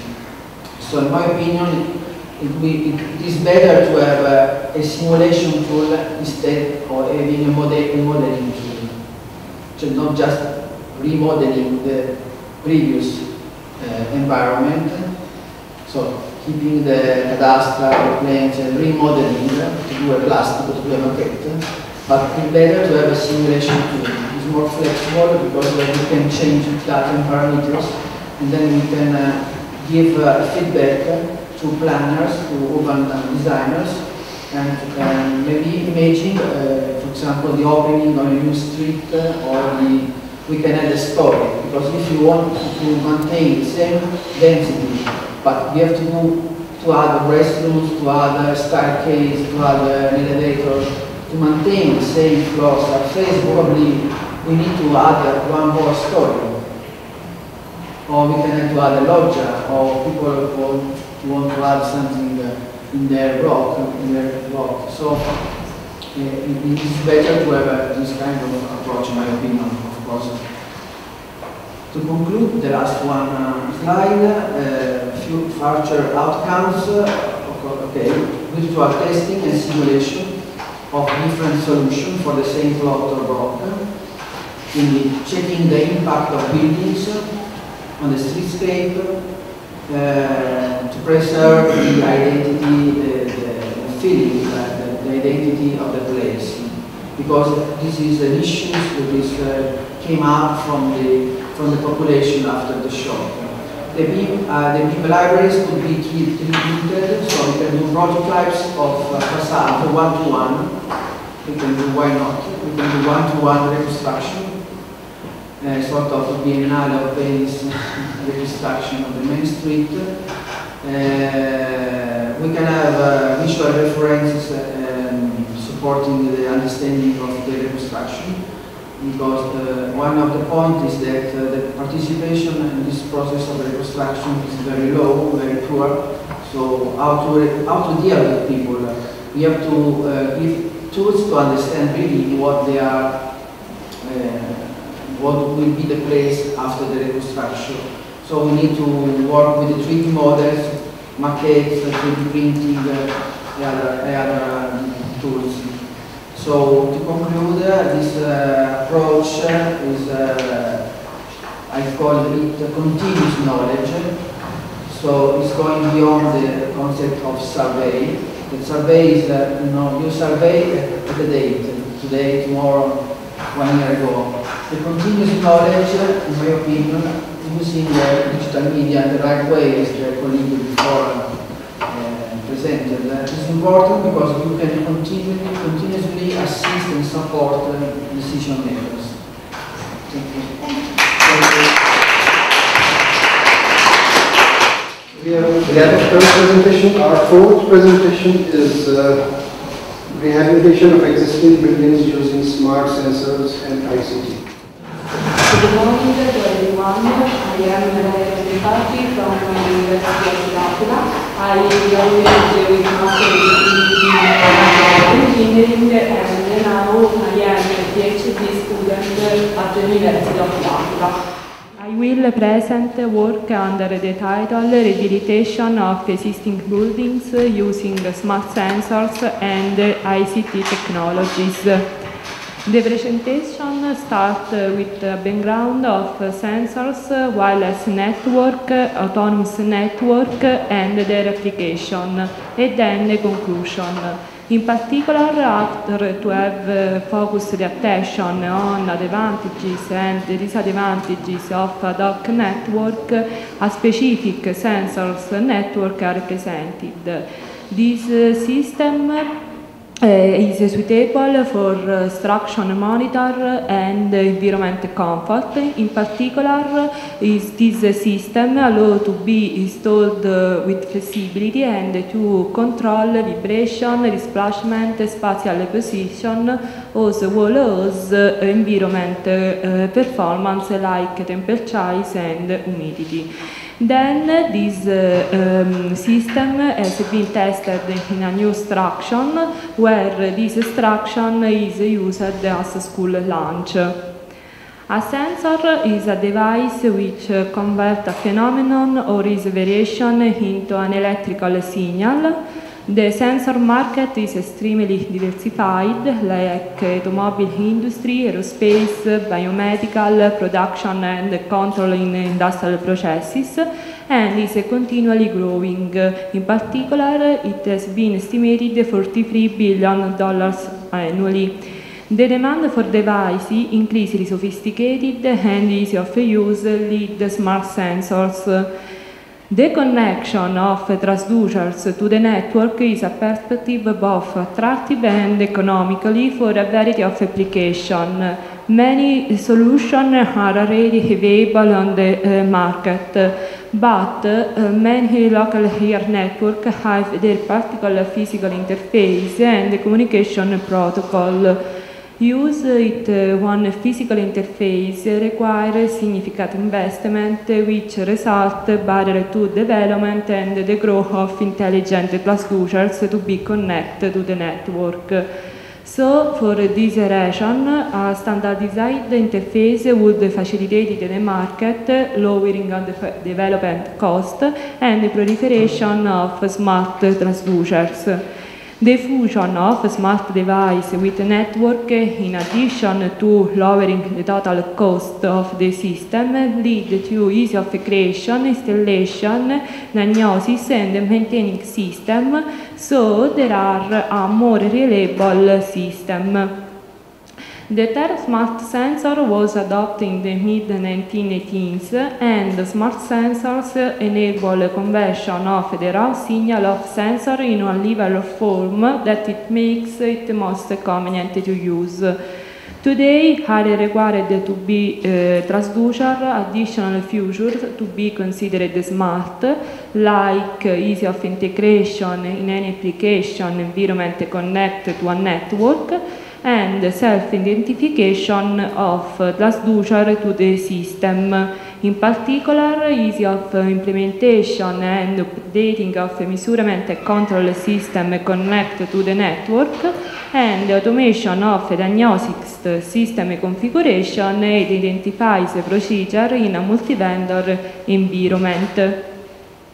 In a wireless network, the node communicated through a channel without a cable, for example, radio channel, infrared, etc. And many features are mobility of communication nodes, broadcast nature by radio, and low-cost communication node with limited energy resource. Transmission range of a wireless node is maximum distance at which transmitted information is received correctly, and this transmission range depends on the level of transmitted power, the type of antenna, the propagation condition, the channel coding, and the bit rate used.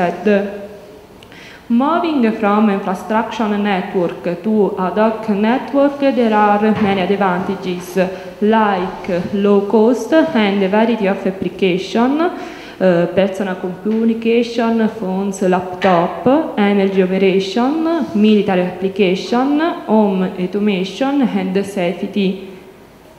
But there are also disadvantages like limited coverage, distributed system, difficulty in managing the network, and difficult to maintain communication in the case of high mobility of the nodes. Now I will present a specific sensor network with the following specification. Transmission medium, infrared, RF, optical, ad hoc network. There are many nodes that send information to the gateway node through multi-hop. Very simple device, low transmission speed, and non-standard. Energy harvester provides a very small amount of power for low energy electronics. The energy source for energy harvester is present as an ambient background and is free, as opposed to large-scale energy generation which costs money. This system is suitable for structure monitor and environment comfort of structure and infrastructure like private home and buildings. And in this context, our system allows to be installed with flexibility and to control vibration, displacement, spatial position in real time, as well as environment performance like temperature and humidity. It also allows to collect time trend and manage alert. Future of the application are the system is organized with a control unit and sensory node positioned as the site. The node can include temperature and humidity sensors, triaxial accelerometer, inclinometer, GPS, pointing device, and the collected data is stored in real time on a remote server able to manage warming and to provide the report on historical data. In addition, the nodes are powered from electricity network and communicated by cable or wireless with the data logger. The data logger recognizes and automatically identifies the sensor node installed in the local network, and the data logger communicates with the web server by GSM network or Ethernet. In addition, there are real-time web monitor devices available to mobile and fixed devices, and there are remote access via credential on dedicated servers and automatic warning. This system has been installed in a new instruction where this instruction is used as a school lunch. In particular, this instruction is a primary school furniture in Lucca. And in this slide, it is possible to see internal view of instruction and external view of instruction. In particular, it's possible to see sensors, nodes, and control unit inside the instruction. And once installed, was acquired the data of outside temperatures, internal temperatures, and inclination. So we can conclude that it is becoming necessary to develop devices increasingly sophisticated and easy of use, able to convert a phenomenon or its variation into an electrical signal. Today, sensors are required to have additional features to be considered smart, like ease of integration in any application environment connected to a network, and self-identification of the last user to the system at startup or at request. In addition, the sensor market is extremely diversified: automobile industry, aerospace, biomedical, production and control in industrial processes, and is continually growing. In the construction industry, it is also becoming necessary to create advanced tools that allow greater control over existing environment, greater energy efficiency, and a significant improvement in living well-being. Moreover, this system will facilitate the production of specialist solutions and will be characterized by ease of management and accessibility, as well as compatibility with value present in existing buildings. In this study, a specific sensor network have been proposed, able to structure, monitor environment comfort of structure and infrastructure, and this system allows to be installed with flexibility and to control vibration, displacement, spatial position in real time, as well as environment performance like temperature and humidity. Thanks for that. Thank you. Thank you so much. So we have question and answer session on first presenter, Mr. Donato. I wanted to say thank you for an incredibly interesting set of papers. And Donato, thank you because I'm from L'Aquila, but you told me all the things that are happening and that I just hear from people. And I wanted to know whether you think L'Aquila is at the forefront of reconstruction using technologies, and whether this is just an experiment or is something that can help other reconstructions. So, for example, the infrastructure that is being done, the 5G, all the various things that you have shown. As you know, in town we have polemics about it, and we have people who are very proud of what we're testing in Aula, which in a way is one of the reasons for this conference, to understand and to discover all the things that this reconstruction, as Paola and Berardi was saying, all the opportunities that this reconstruction has given us. So I wanted to know your point of view on this. I think that the experimentation inside the historic center of L'Aquila is very important because this type of technology can change the way of people use the city. And, the level of damage manifested during the earthquakes of September 2017 in Mexico showed the high vulnerability of historical buildings. Most of them severe damage and collapses. The structural design goals for a standard building: non-damage to low seismic movements, resist without the structural damage, although the possible type of damage and seismic movement, resist without collapse. I'll give you an example. In the summer we go to this tiny little village called San Benedetto in Perilis, which is outside the crater, but is one of the affected villages from the earthquake. And every summer we say the same thing, which is that if we had the technology to be able to spend a longer time there and work there, then these little villages could have life again. At the moment, because the technology is not there, these villages are dying. And so it's something that I say to the mayor every year. I say, think of the possibilities. Think of all the people who have left these villages and live in London, in Milan, in Rome, in Naples, to be able to come back here and work from here. And this. But in these little villages, we have not the right technologies for working. For example,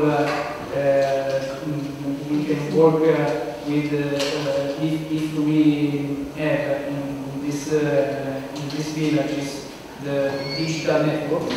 I can work with computer, and I live in villages with a big quality of life. But in this moment, these villages don't have the digital network, or the digital network is very low. It's not good for the world. It is very important that that will be a project of network, digital network for the territories of Abruzzo, for the travel, for the living areas. I don't know if I can do another question. To Giuseppe, because Donato was saying this technology can change the way we use the city. In a way, your presentation has the potential to change the way people use the city. You are using 3D technologies to rebuild Amatrice, and I wanted to know whether you have involved the locals, and what is the reaction of the locals? Do they feel that one is imposing to them a new town that changes their life, or do they feel excited that they refine their town with new possibilities? It's a big question. Yeah, because of this particular situation of Amatrice that is not a center or a place or a piazza where people can meet. So, in my opinion, we have also to sustain people through a direct interaction with them. So technologies can be useful to engage people, to provide services, to provide, in my case, visualization, so to create awareness, to create understanding, for young generation to learn from the past lessons, And so we are working both on the reconstruction of the museum. It is a digital reconstruction, and we are working on the project of the living library too. So where the new technology is the voice. Okay, you can record the voice, of course, but because the point is how to maintain, preserve the memory of people and their stories.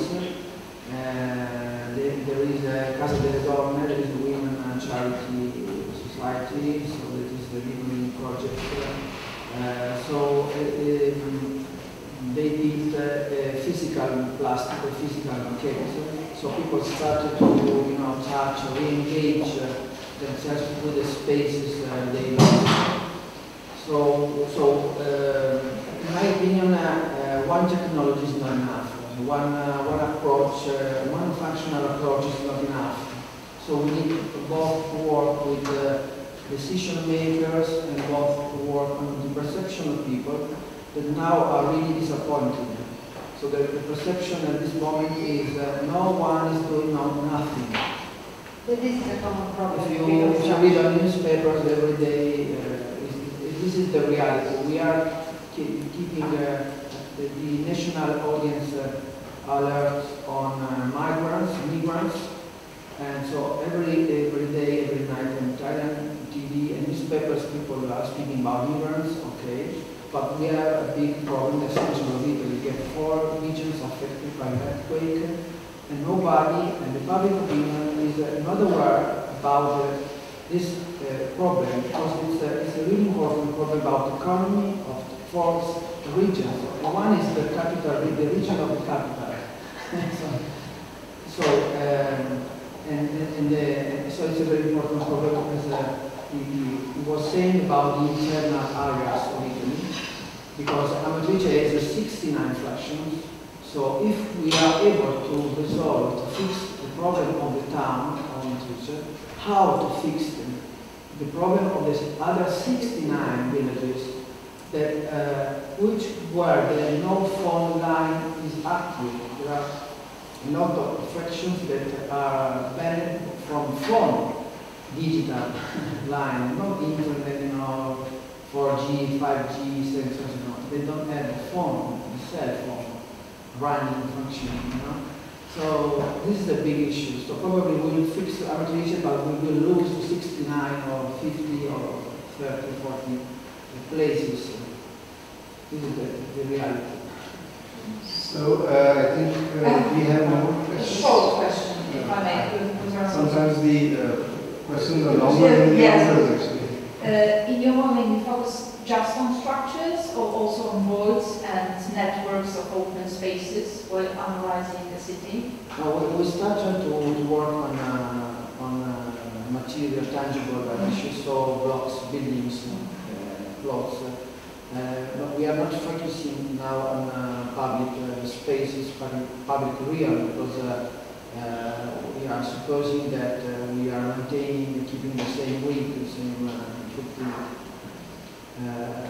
We are working on the intangible media for the reconstruction of the memory of the places. So one side we are working on the evidence, and on one side we are working on memory and regeneration of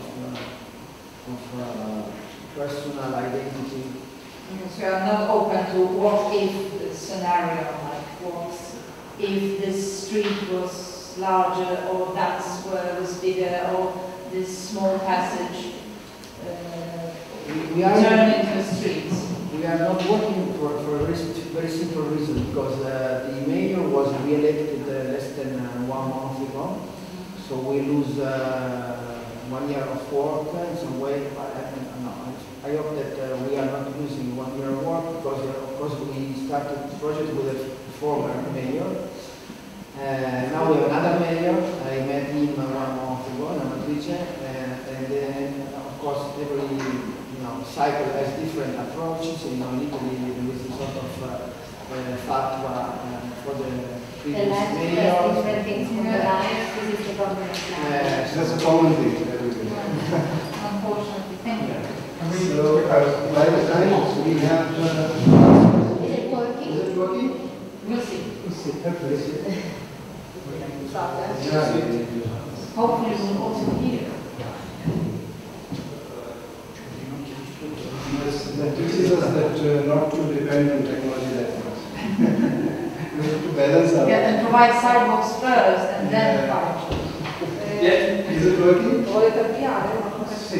Yes.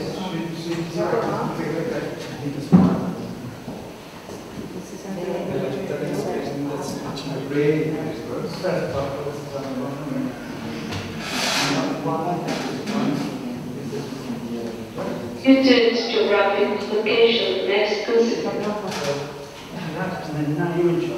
Ok, grazie, fantastico.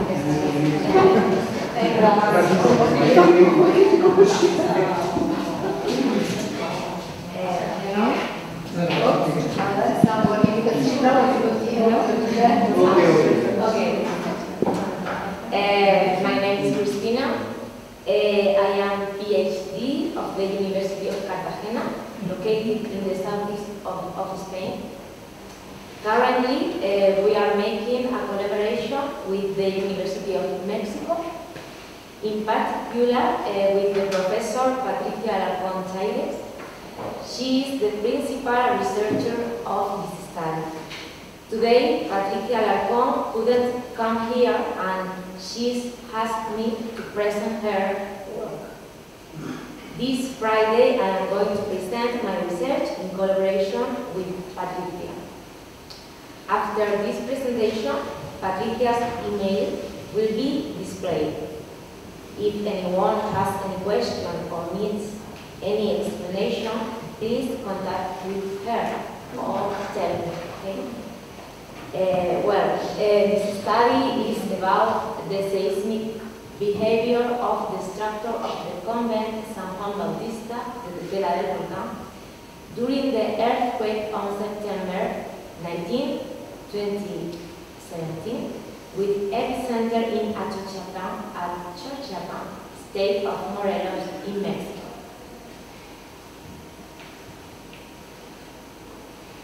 Due to its geographic location, Mexico is influenced by the interaction of several tectonic plates: the Cocos Plates, the North American Plate, the Rivera Plate, and the Caribbean Plate.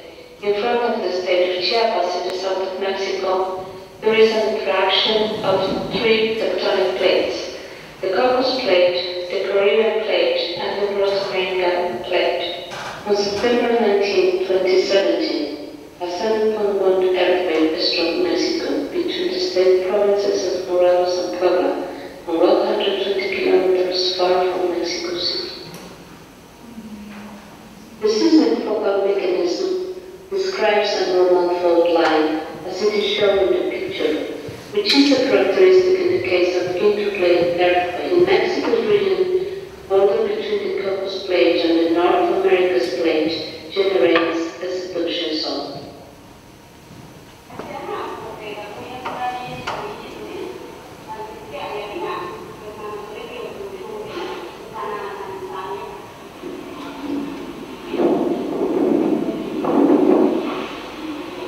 Under the Mexican study, there were hurricanes for a seismic assessment. The first level of assessment was a general assessment or emergency level. A second level of assessment was for structural risk. And finally, there was a structural assessment. The brigades travel along the states affected by the system on the 7th of September and the 19th of September. The brigades recorded the collapses of the livelihood, schools, churches, as well as the damages in hospitals.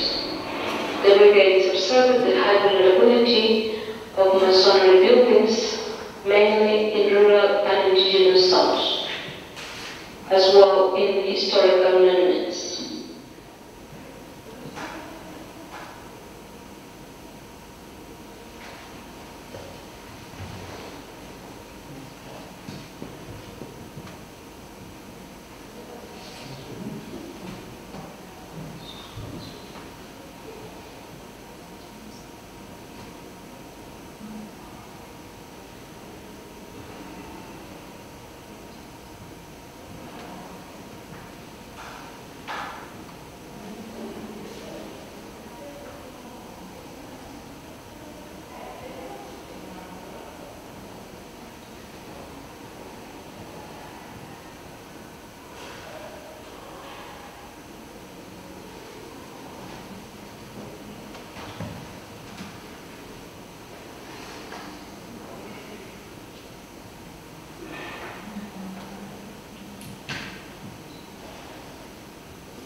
nonlinear procedure has been a matter of recognition and compilation of different codes.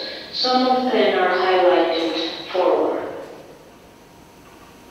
In recognition to improve the estimates of nonlinear analysis, the acceptance criteria for nonlinear procedures are more accurate and less conservative than those for linear procedures. Buildings that do not comply with the linear analysis acceptance criteria may comply with nonlinear acceptance criteria. Process analytical modeling, physical characteristics, strength, deformation, diaphragm stiffness, three-dimensional modeling. Algorithm, definition of system excitation of interest, calculation of building information, definition of the design goals, identification and classification of the structural components, record of the structural damage and the structural components, elaboration of the analytic model, verification of the analytic model, assessment of the input damage in the building structural performance, development of restoration measures.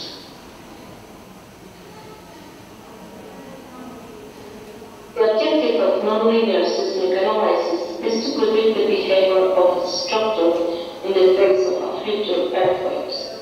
This prediction is used to make decisions for the safety and risk of the structure. The historical monument under study is located on the slopes of the Popocatépetl volcano.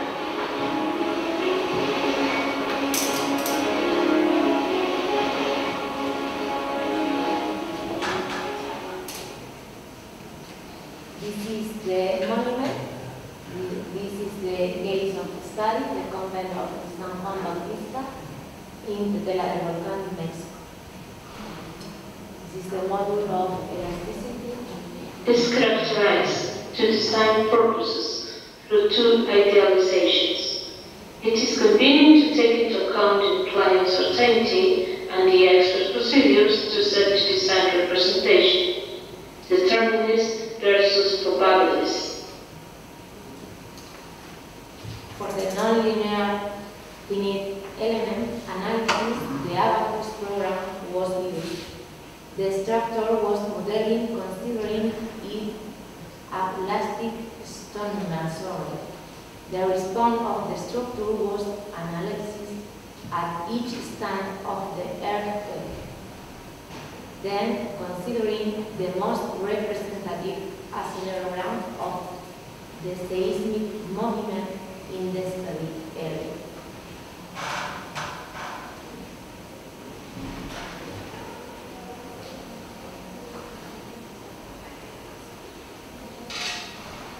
This is the damage in this picture.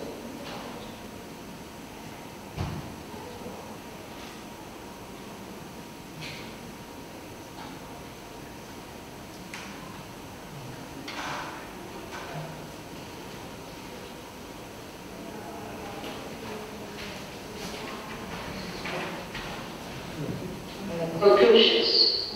There are four analysis procedures that can be used, including the linear static procedures and the linear dynamic procedures. The linear analysis procedures are intended to provide a conservative estimate of building behavior when nonlinear analysis is conducted. The nonlinear procedures have less conservative limits and permissible buildings response than the linear procedures. The acceptance criteria have been specified using actual laboratory test results, where available, supplemented by the engineering judgment of various development teams. Engineering judgment should be exercised in determining the applicability of various analysis techniques and material acceptance criteria in each situation. Uncertainties are frequently classified in two principal groups. Electronic uncertainties, which are usually related only to the random natural earthquakes and are by definition irreducible. On the other hand, the epistemic uncertainties, which are knowledge-based. The result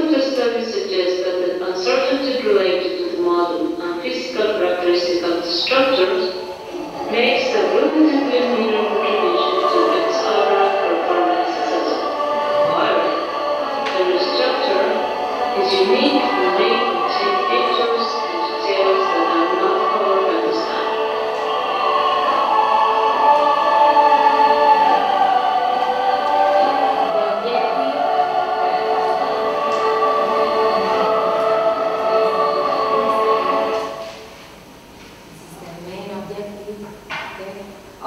The objective of nonlinear system analysis is to predict the behavior of the structure in the face of future earthquakes. If someone has any question, please send an email to Patricia González. Is a great professor that she So thank you. With this presentation, we are ending the session. Thanks everyone. Apologies for the IT issues that we faced. Okay, coffee time. Okay, we can start with the first presentation of Costa Post-Crisis Master Plan for the Public Space for a New Approach. Thank you. Let's go. Good afternoon to everyone. I'm Dino Costa, PhD student in urban planning of the University of Aula. I'm working for research about public space, Italian urban standards, and building codes. But today I'll try to show you some results and some prospects about a new approach coming from my research, in particular coming from the new dimension of public space. So what's the dimension for a public space, and which dimensions do we know? Which could be the new dimensions? This is some question I try to answer. Well, I will start my presentation showing the main points of my working today and what could be an approach for the post-disaster planning. Okay.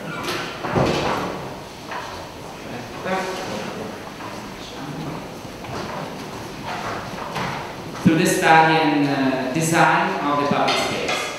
First, I start introducing you the concept and some meanings about public space, but also introducing you the context of Abruzzo region from the point of view of urbanism and territories. Second, I'll show you the aim of my research and then the traditional dimensions of public space. And this will be useful to describe the meanings of fragilities, recovery plan, and integrated design. Third, in a research article, we usually talk about methods and materials. So in this work, I'll show you what were the case study and their main themes that we could include in this context. Fourth, with the first results of my research, I could design a new road, like a new approach for the reading of contemporary public space. So, which were the new dimensions that we could use in our context of intervention?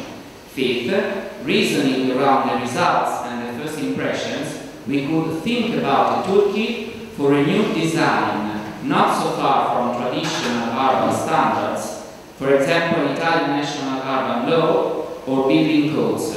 So what do we need? Do we need other parameters? Do we need other agreements or new standards? Today we need a new tool that would integrate the strict needs of standards with the fluid and qualitative needs of the contemporary society, and those are the new dimensions of public space. At the end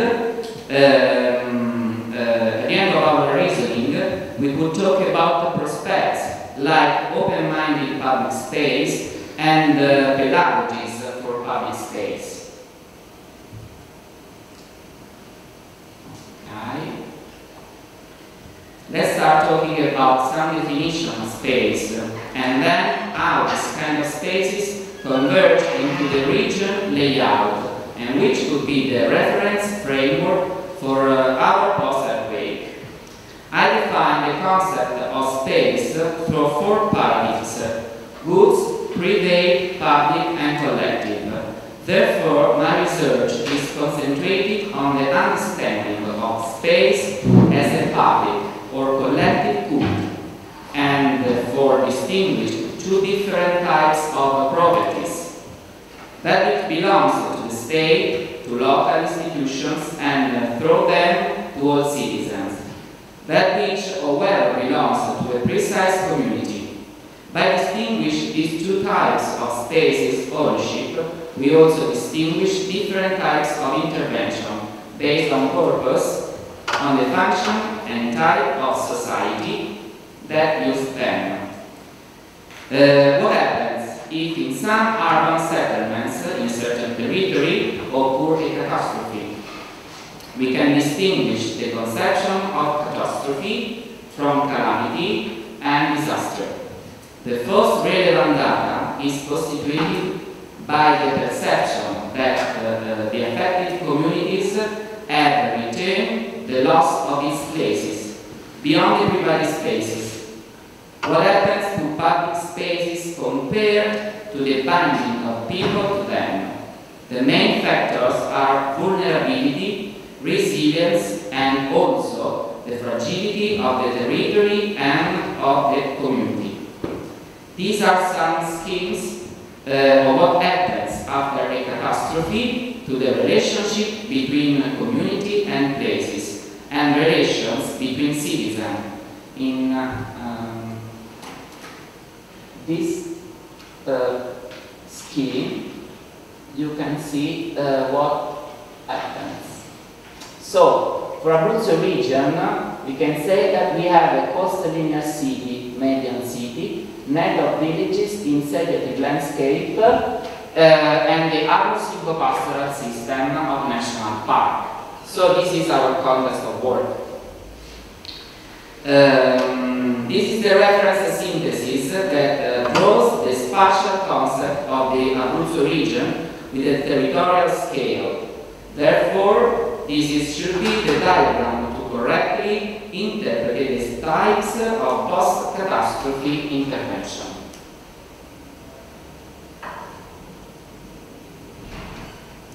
So far we have seen how the space is made up in a territorial scale and the scale of places. Now we see how it comes in the public space according to a traditional reading.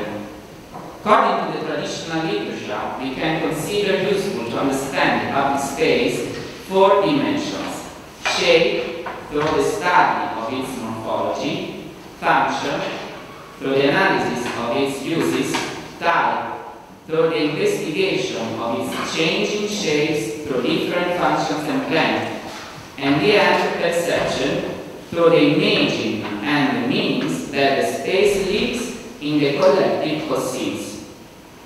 At this point, we must start to combine some information.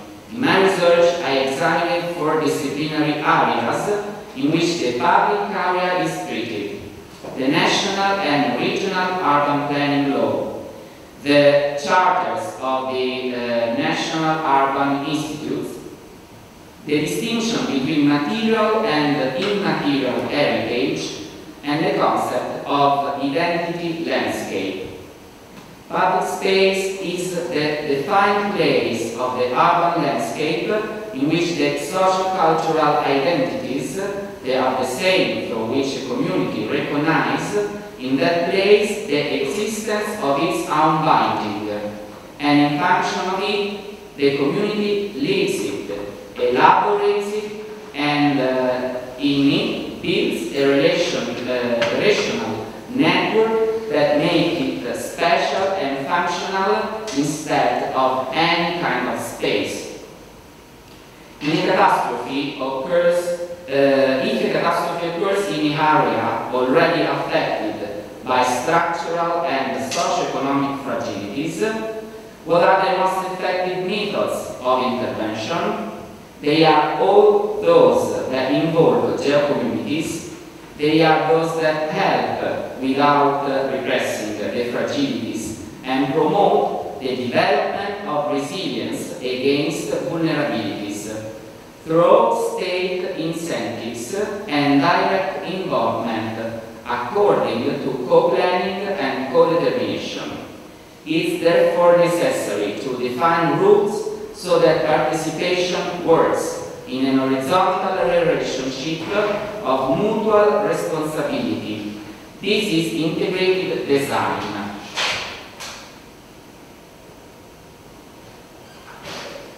Through the reading of 15 case studies, I find some elements that have allowed me to recommend an analysis frame of the most complex public space. Beyond the conventional reading from the case studies, I have been able to plot 4 additional properties that the contemporary public spaces have been provided. The original urban model changed by following February, a new social model which recognized new needs from the past. This is accessibility, safety and technology. Have conditioned the basic equipment of the original space. I have filled a sheet for each case study, choosing a public space from some world cities. In the detail, 6 aspects have been analyzed: the geomorphological, urban, historical, contemporary, innovative, and social context. Analysis of public spaces has been conducted by traditional dimensions that finally are not sufficient. Therefore, innovative aspects are expressed for the conception and use of spaces, especially in case studies involved by a natural catastrophe. The most recurring issues that are emerging from the reading of the sheets are connected to the urban fracture that becomes a social fracture between central districts with excellent urban services and peripheral districts with low services and low public health. This means that the territorial and socio-economic fragilities are emerging again as a lack of connection between management policies and city. From this lack, we can observe negative phenomena like English, the urban negative phenomenon, and the fragmentation of landscape and government policies.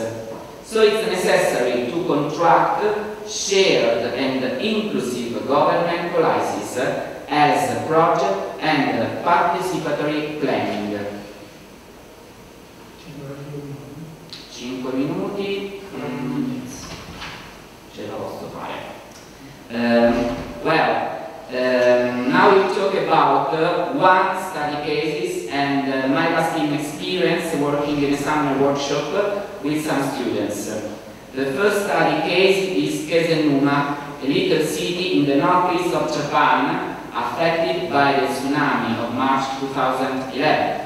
It's a port city whose urbanized waterfront is organized as the Japanese tradition organizes public space, thus covering the street.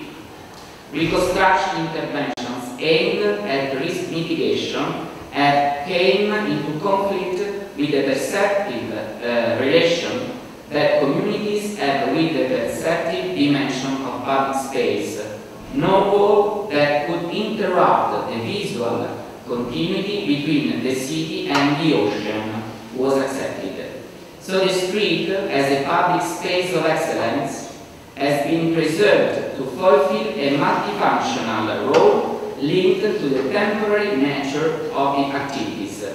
Participation led to a shared reconstruction plan that mediated the positions of the main players involved. The workshop, you can see some image and some result in this picture.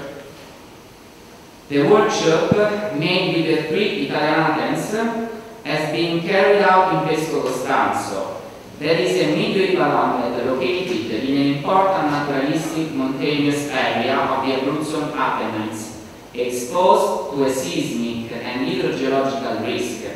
The purpose of the working groups has been to read the landscape critically, to process a strategy able to put the local resources into a network, to transfer drawings to the landscape. And even intervention with new science as lightweight infrastructures, new public spaces and structures to decide tourism most winterly. From the state cases and experiences emerge these project elements: fragility, fracture, resilience, vulnerability, risk, participation, the identity of geocommunities, and the strong balance of public spaces to put up urban and social fractures. How does this reflection turn to project instruments? How do these elements integrate urban standards? So we arrive to define the new dimension for public space: sociality, fragility, duality, and temporary and multifunctionality. This is useful to define a new kind of public space, from new dimension through new envelopes, beyond standards and building codes. We arrive finally to defining new public cities. At the end, we can discuss about incremental toolkit. At the end of this research part, we can use the new dimension and the new performances for the construction of a tool design kit for the public space, before and after a catastrophe. Before we will evaluate every urban assessment of the current public space, as we done in the example of the map, in this picture, we made a questionnaire for citizens, the final user of the public space, and finally we can prepare a grid or possible objectives to meet through the intervention, curtain and count of resilient design, assessment of the public space with environmental function, social and composite ones. And this is a manifesto for the new public space. At the end, some suggestions for prospects: open-minded public space and pedagogies for public spaces. If you know the myth of Antigone, help us to understand this meaning. Pedagogies for public spaces. Regarding the pedagogies of public space or the pedagogical public space, we could understand the good practices that go beyond the homework reconstruction required by the rules. We need to reconstruct and regenerate, taking into account qualitative performances such as accessibility, inclusion, integration, multiculturalism, diversity of all kinds, situational security, etc. Regeneration and reconstruction are not merely technical practices, but intercept methods and knowledge borrowed from the social sciences. The conclusion is practices using attending a public space serves to educate the citizen to a social model of inclusion and tolerance. Thus, architecture and urban planning regain the pro-social responsibility to be carried out together with a functional, cultural, and artistic one. Thank you.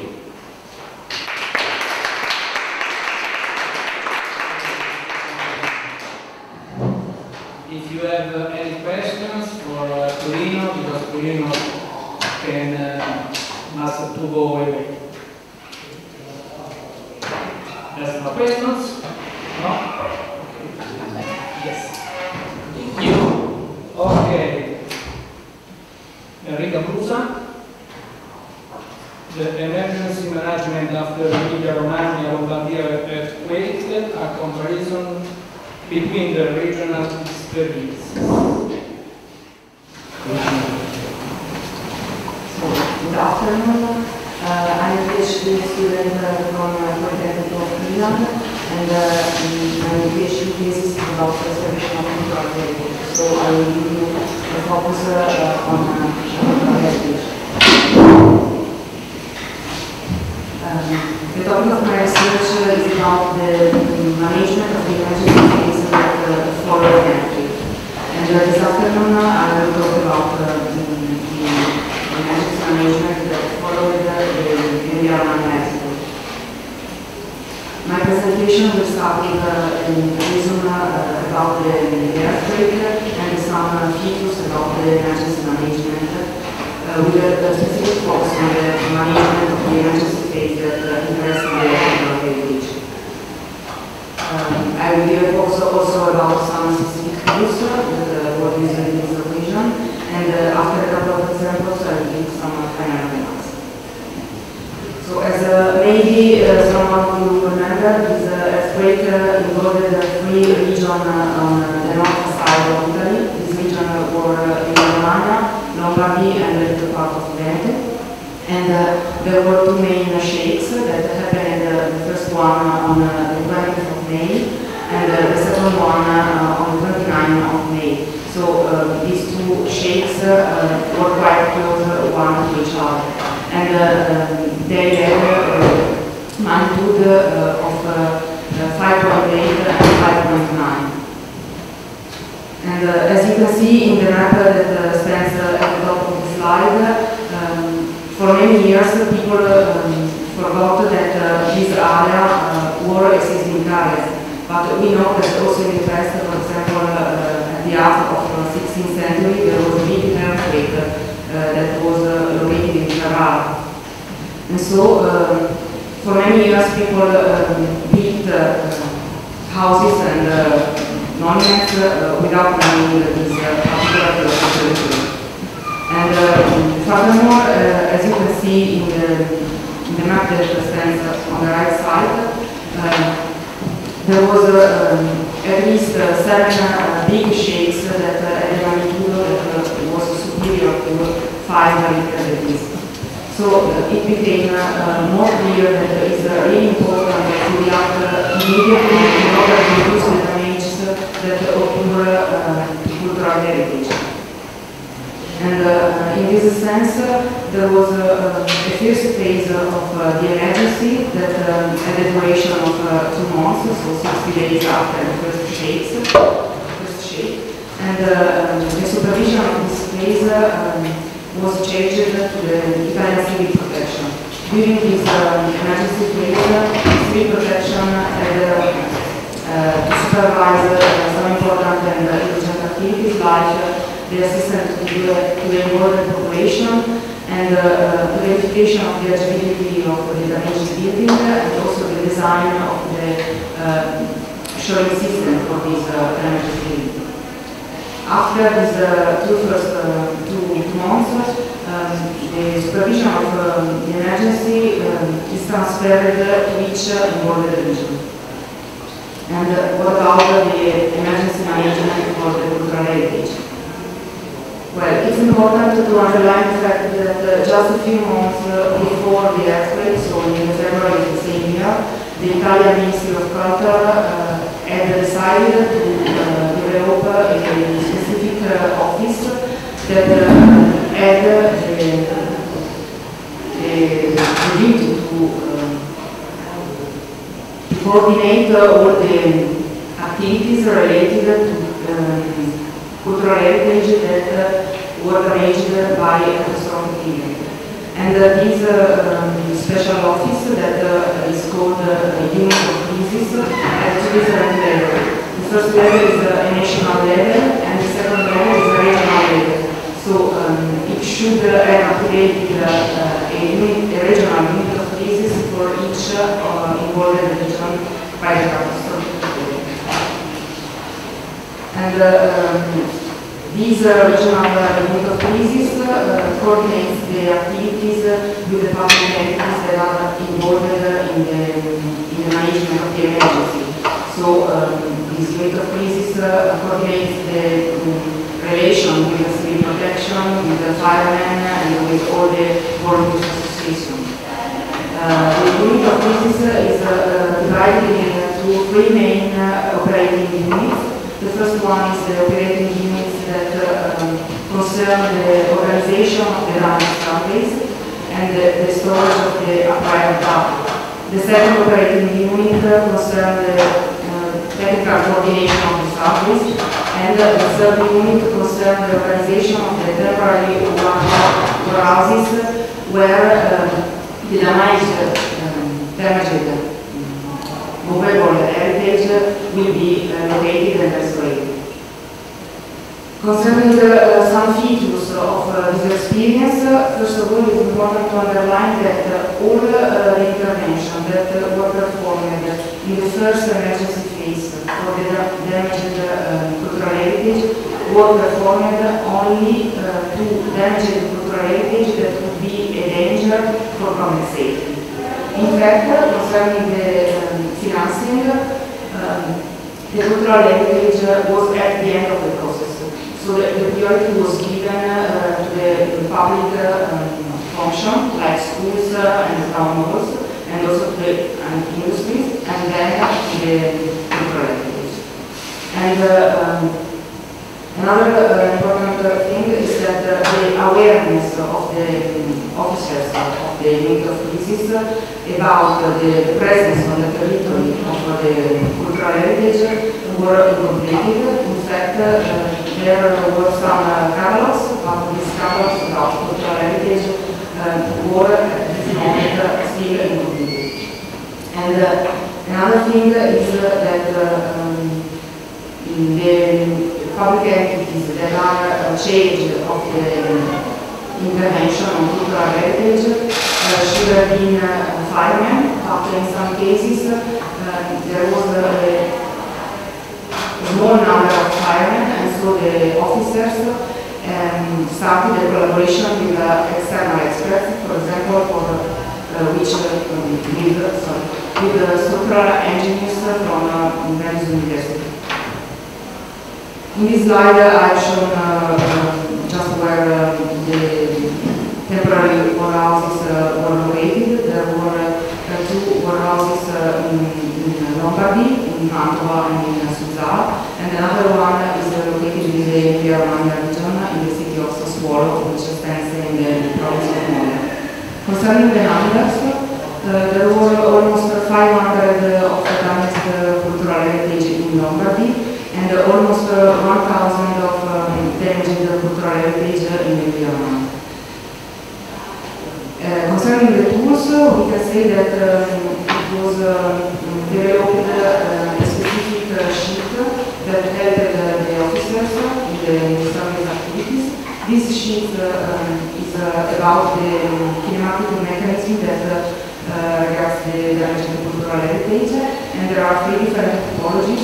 One is for the damage that occurs to the church, one is for damages for the palaces, and the third one for the damages of movable heritage. Another important tool that was developed by firemen and structural engineers from the University is the measuring system manuals that is developed starting from the experience of the Aula earthquakes.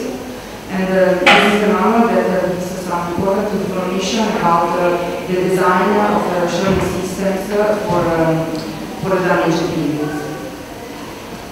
Concerning the examples, I will give you only two examples, one from Lombardy and one from Emilia-Romagna. The first one is from Mantova, so Lombardy.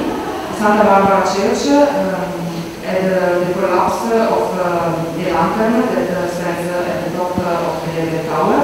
And during the first month after the earthquake, there was the intervention of firemen that came to the place and pre-mounted a joint tube measuring system on the ground level. Then, with the help of a long crane, they install this countermeasure at the top of the tower. A similar example is given by the San Francesco Church, which stands in Aula, that is a city province of Modena, so in the Romagna region. And also in this case, firemen intervened after a month, and they pre-mounted at ground level a joint tube countermeasure, and then they installed it with the help of a long crane. In both of these cases, it's important to underline that firemen had the possibility to access directly to the site, so this is very important for the countermeasures. And finally, some important issues that we can remark from this experience is the importance of having created a specific office for the management of the damaged cultural heritage. These augmented the efficiency of the operation. Then the possibility to use specific tools that derived from previous earthquake experience, like dell'Aquila or the Università earthquake, and the possibility to start a collaboration with external experts, like for example structural engineers from universities. But there are also some outstanding issues, like for example the necessity to prepare warehouses for the storage of a shoreline system in order to enlarge the number of intervention of cultural heritage. And we can also still ask ourselves which criteria should be followed to define the priority of intervention on cultural heritage. These criteria could be a geographical criteria or a cultural criteria and so on, but we still have to keep in mind this question during the emergency. In conclusion, also if we perfectly know that each earthquake is a specific event, we can learn something from previous experience. We see the awareness of the importance of knowing the cultural heritage that stands in the local territory, the importance of the staff training in order to augment the efficiency of the survey activities, and also the importance of think before the earthquake, so during this time, of some financing methods and some independent financing methods, in order also in this case to enlarge the number of interventions that we could act and perform after an earthquake. But first of all, we have to remind that we preserve to maintain, to keep alive witnesses of the local identity of places. Thank you.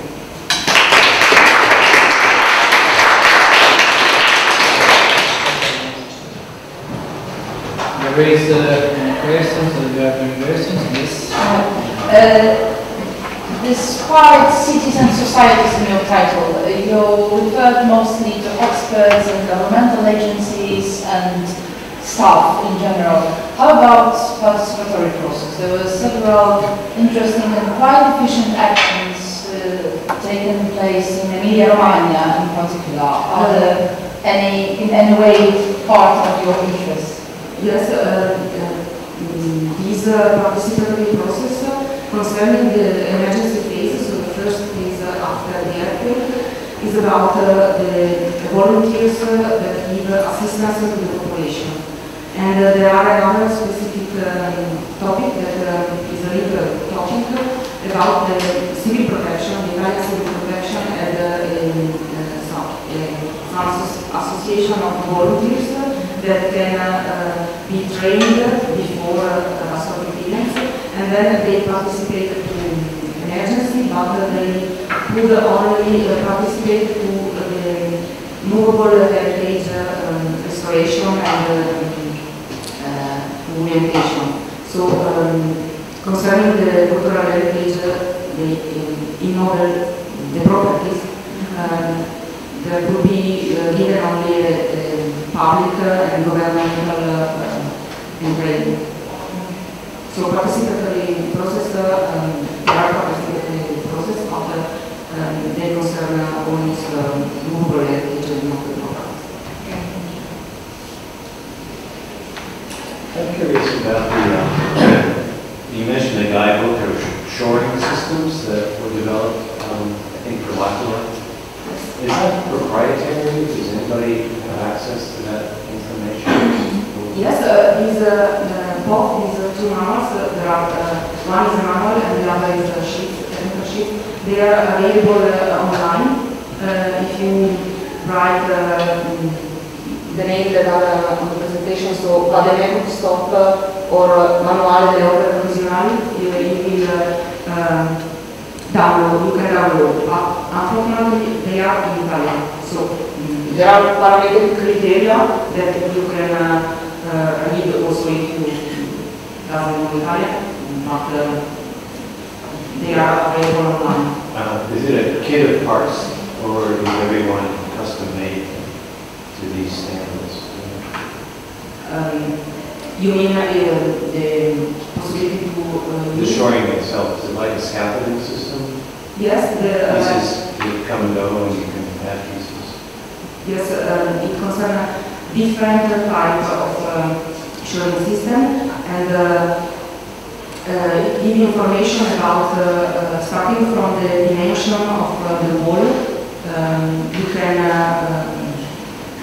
can apply different size of these control. So it's a parameter starting from a user to the solution. You project the solution because there are many solutions.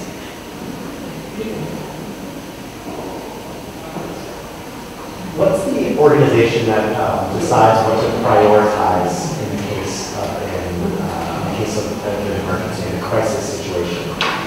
What organization decides what to prioritize, I mean, in terms of cultural heritage? Actually, the authorization is given by an office that is called the Italian Ministry of Culture as the Regional Secretariat, and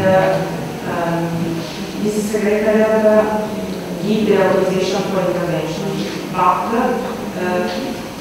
before, there is a civil protection that decide which are the buildings that could be put in safety and which could wait for a second moment. And the criteria actually is the public safety. So if there is a bell tower that can collapse on the public ways, in order to reopen the public ways as soon as possible, this bell tower will be put in safety. But if this bell tower is put collapse on a little square without public access, so this bell tower will wait the end of the emergency phase to be put in safety. So it has less to do with like the perceived value of that and more to do with just safety.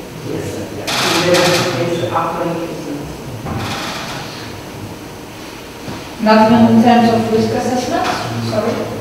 So because usually if there is a risk evaluation plan or risk assessment, the value of anything that can be damaged during a threat multiplies the risk. Not specifically for property. So I mean, there are some emergency plans developed by civil protection, but they concern the accessibility to the city. So if we have a street, we focus ourselves on the main street and we do a summary about which are the probably collapsing buildings. Without asking ourselves if they have a historical value or cultural value, not only public safety. Okay.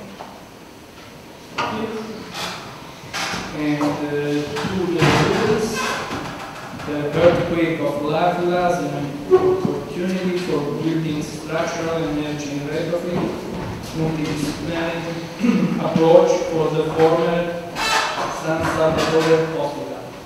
It's near here. Yeah, it's very near exactly here. Thank you for your presentation. I am Giulio Giulis from University of Aula, and I'm sort of a delegate of the research group that performed this work. Yeah, we are from the Department of Industrial Engineering of Università of Aula, that is my department. I am an applied physics researcher. But we have also the participation of the Department of Civil Engineering, and the National Research Council, and the National Energy Agency, namely the NEA construction. So if you have any specific question about the field that are not properly mine, I give you my email to answer later if you do. My presentation is divided into 5 sections. After a brief introduction, I explain the methodology we are applying, and then I present the former San Salvatore Hospital, and then I present the results, we will discuss them, and the conclusion and future development. So let me say a brief introduction to the problem. When we approach to the reconstruction phase of historic buildings or building complex, we are treating a complex matter due to the difficult knowledge of structure and materials, but also due to the deep knowledge that we have need about the preservation of cultural heritage. And also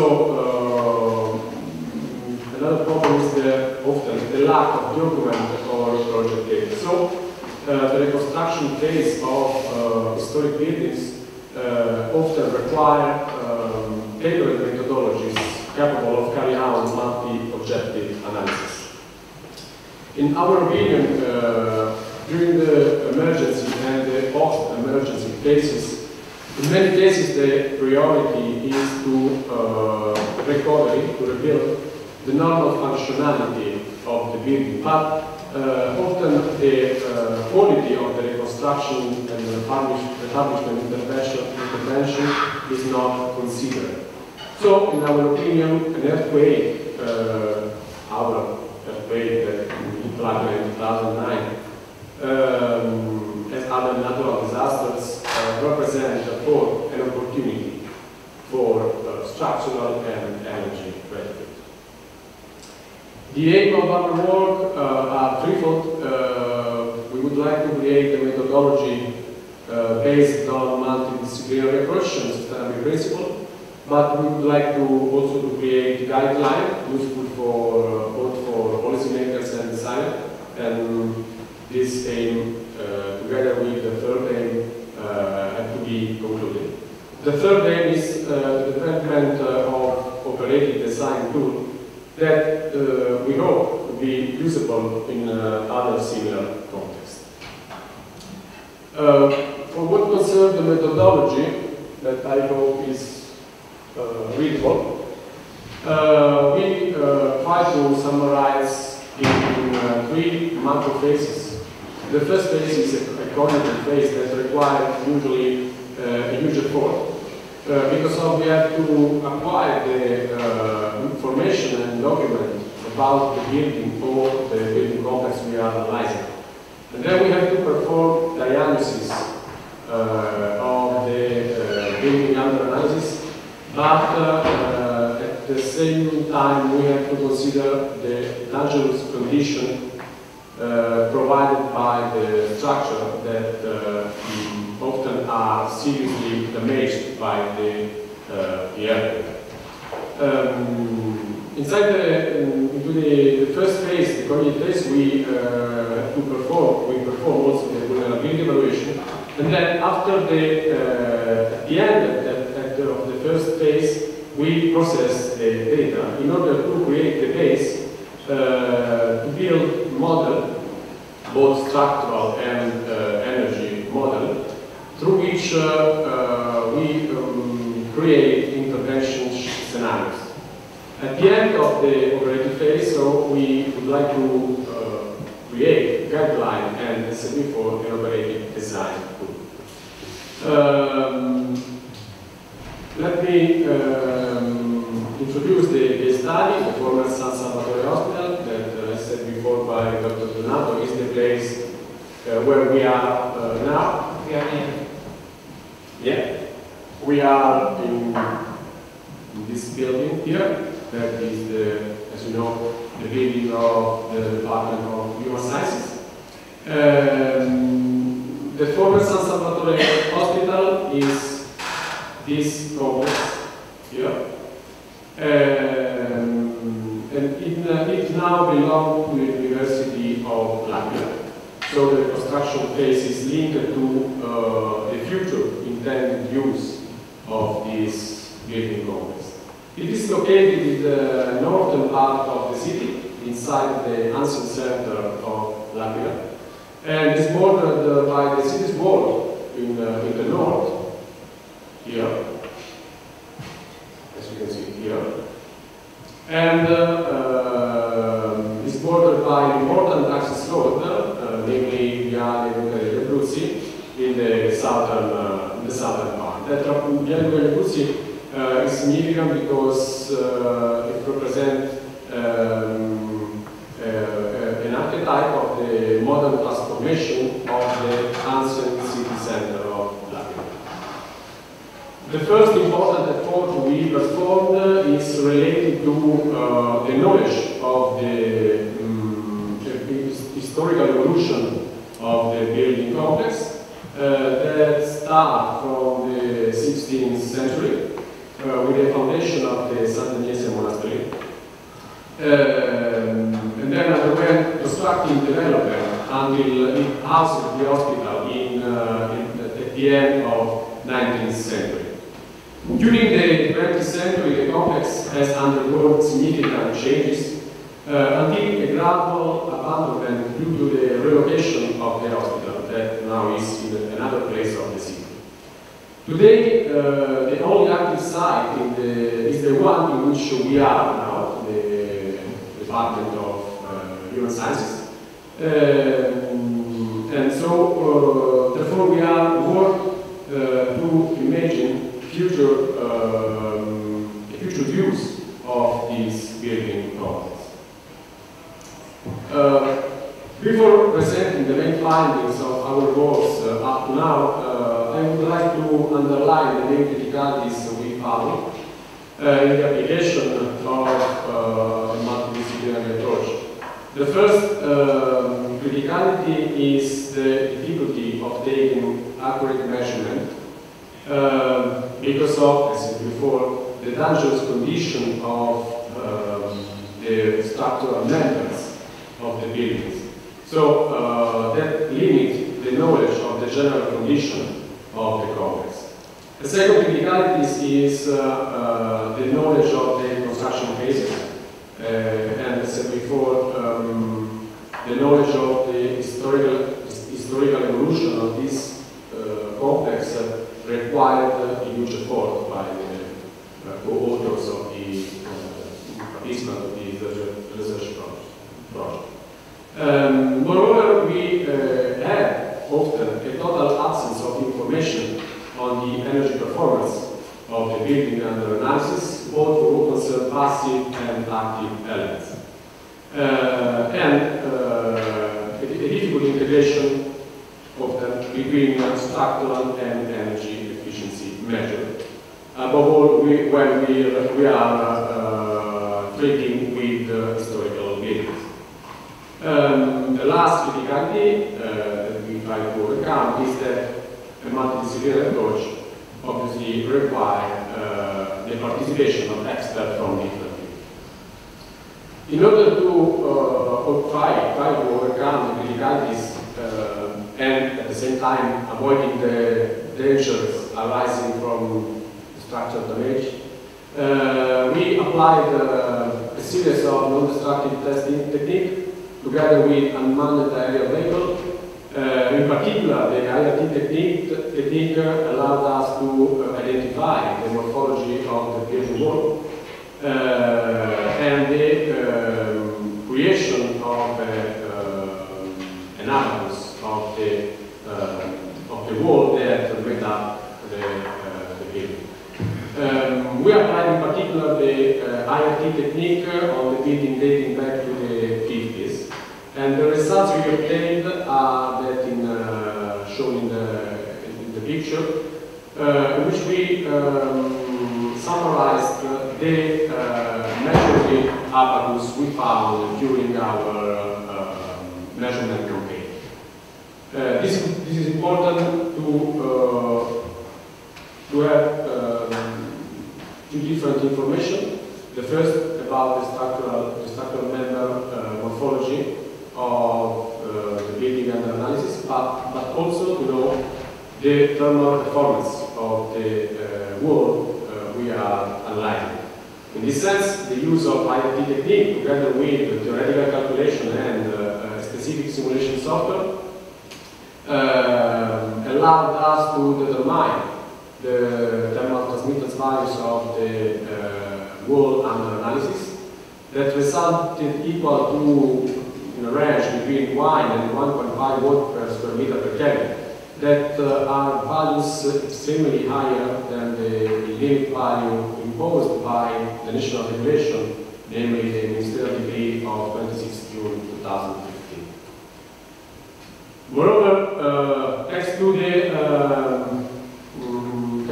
application of unmanned aerial vehicle, we obtain important results, and in particular we obtain an orthophotograph of roofing, a three-dimensional photogrammetric reconstruction of the entire complex, and the elevation profile of the building that composed the complex.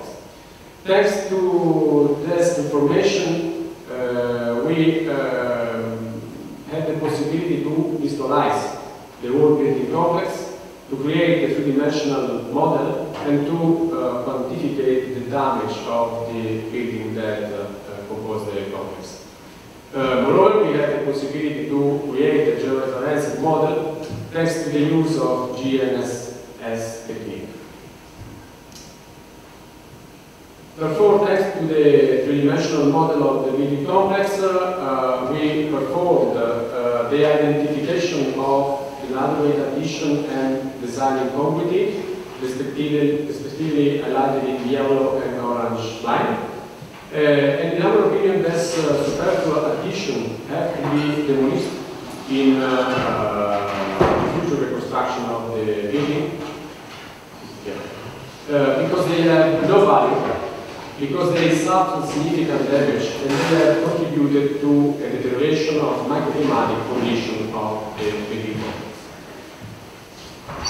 At urban level, we can observe that the former San Salvatore Hospital, although is located in the ancient city center of dell'Aquila, is now rather isolated with respect to the rest of the city. And therefore, the aim of the qualification project is to reconnect this complex with the city. And in our opinion, this process is achievable through new access to the area of intervention, through a widening of the pedestrian area along the road to the south, namely via the revolutions. Looking for the future state of the building complex, the project is considered to modify the intended use of the existing interiors, to create academic areas, office building, provincial library, college for students, auditorium, archive, dining hall, bar, and obviously the already present San Francisco place. So, to give a general view of our project, we try to create a 3D model of the future state of the building complex. So, in conclusion, our main findings are that during the expansion phase of the building complex, the conservation of cultural heritage has not been considered.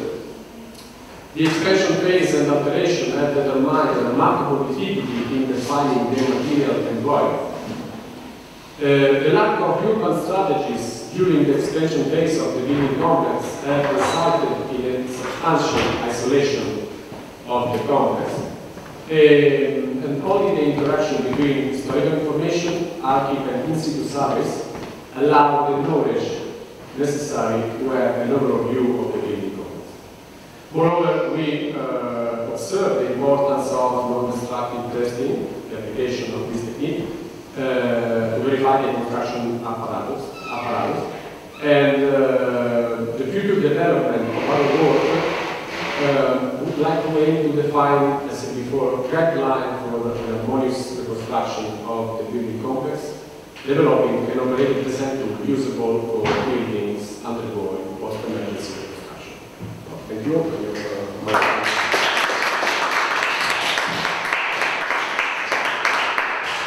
Okay, if you have questions, we have 2 minutes for. Thank you for that exemplary setting out of what could be done to a public building when you have the resources to really look at that, which sadly hasn't been done very much for private residences, which have mainly been rebuilt as they were, without much innovation in terms of energy or lighting or anything like that. But I believe the project has been blocked just recently. Is that correct? And what were the reasons for that? It's work in progress. So we have some bureaucratic problem due to the public authorization to go ahead, and also the change of director is because this is fundamentally an academic research project. So we have to respect the time of public administration and so on. But we are working together to try to obtain the results we hope we will have. What would it take for you and your team to recommend demolishing a whole building and just building a new one? It's a huge question. Usually in Italy, the conservation principle is to maintain the building, above all the building of ancient city center. So the only building we can imagine to demolish are the building built in a incongruous way. But to demolish them, we have the authorization, I think, of the superintendency and other public authorities. Yeah, it just struck me at the end when you said that there were no considerations about cultural heritage, and you were giving all the reasons why you would demolish a building like this and just build a new one. It seemed interesting to me that. Yeah, I come back to my. This is the slide you referred to. I was referring just, yes, that, and then in the conclusions, you were also mentioning how, you know, despite the history of the building, the evolution, the interestingness of the evolution, there, you know, it's making the case that this wasn't necessarily a prime case for, you know, a prime example of like a Renaissance. Yeah, it's curious because the historical evolution of the building complex determined already the completely reconstruction of buildings. So, if we refer to this slide, the first foundation is already does not exist already. Right. Okay, so the evolution does not happen with a logic. Mm-hmm. So, based on this idea. We can affirm that all the complex now has an historical value, except for, in our opinion, the superfluous surface that have no value because they have built with a completely incongruent. Of course, we were just speaking before, in the 1920s, lots of Baroque stuff was removed from churches because it was considered incongruous. Yeah. So, I mean, not to say that's what you're doing, but there's always that risk as well. You know, some people who like 1950s architecture might say it ought to be restored as well. Yes. Okay. Thank you. Given such a poor, given such a poor results in terms of energy efficiencies of this building, were there any plans for any compensatory processes or programs or interventions to move towards zero net energy efficiency? No, we follow the guideline of the ministerial guideline, but usually we perform a lot of dynamic simulation to understand what happens in different scenarios in this sense. But we don't have exactly how to do this specific now. Okay. Okay, thank you. Thank you.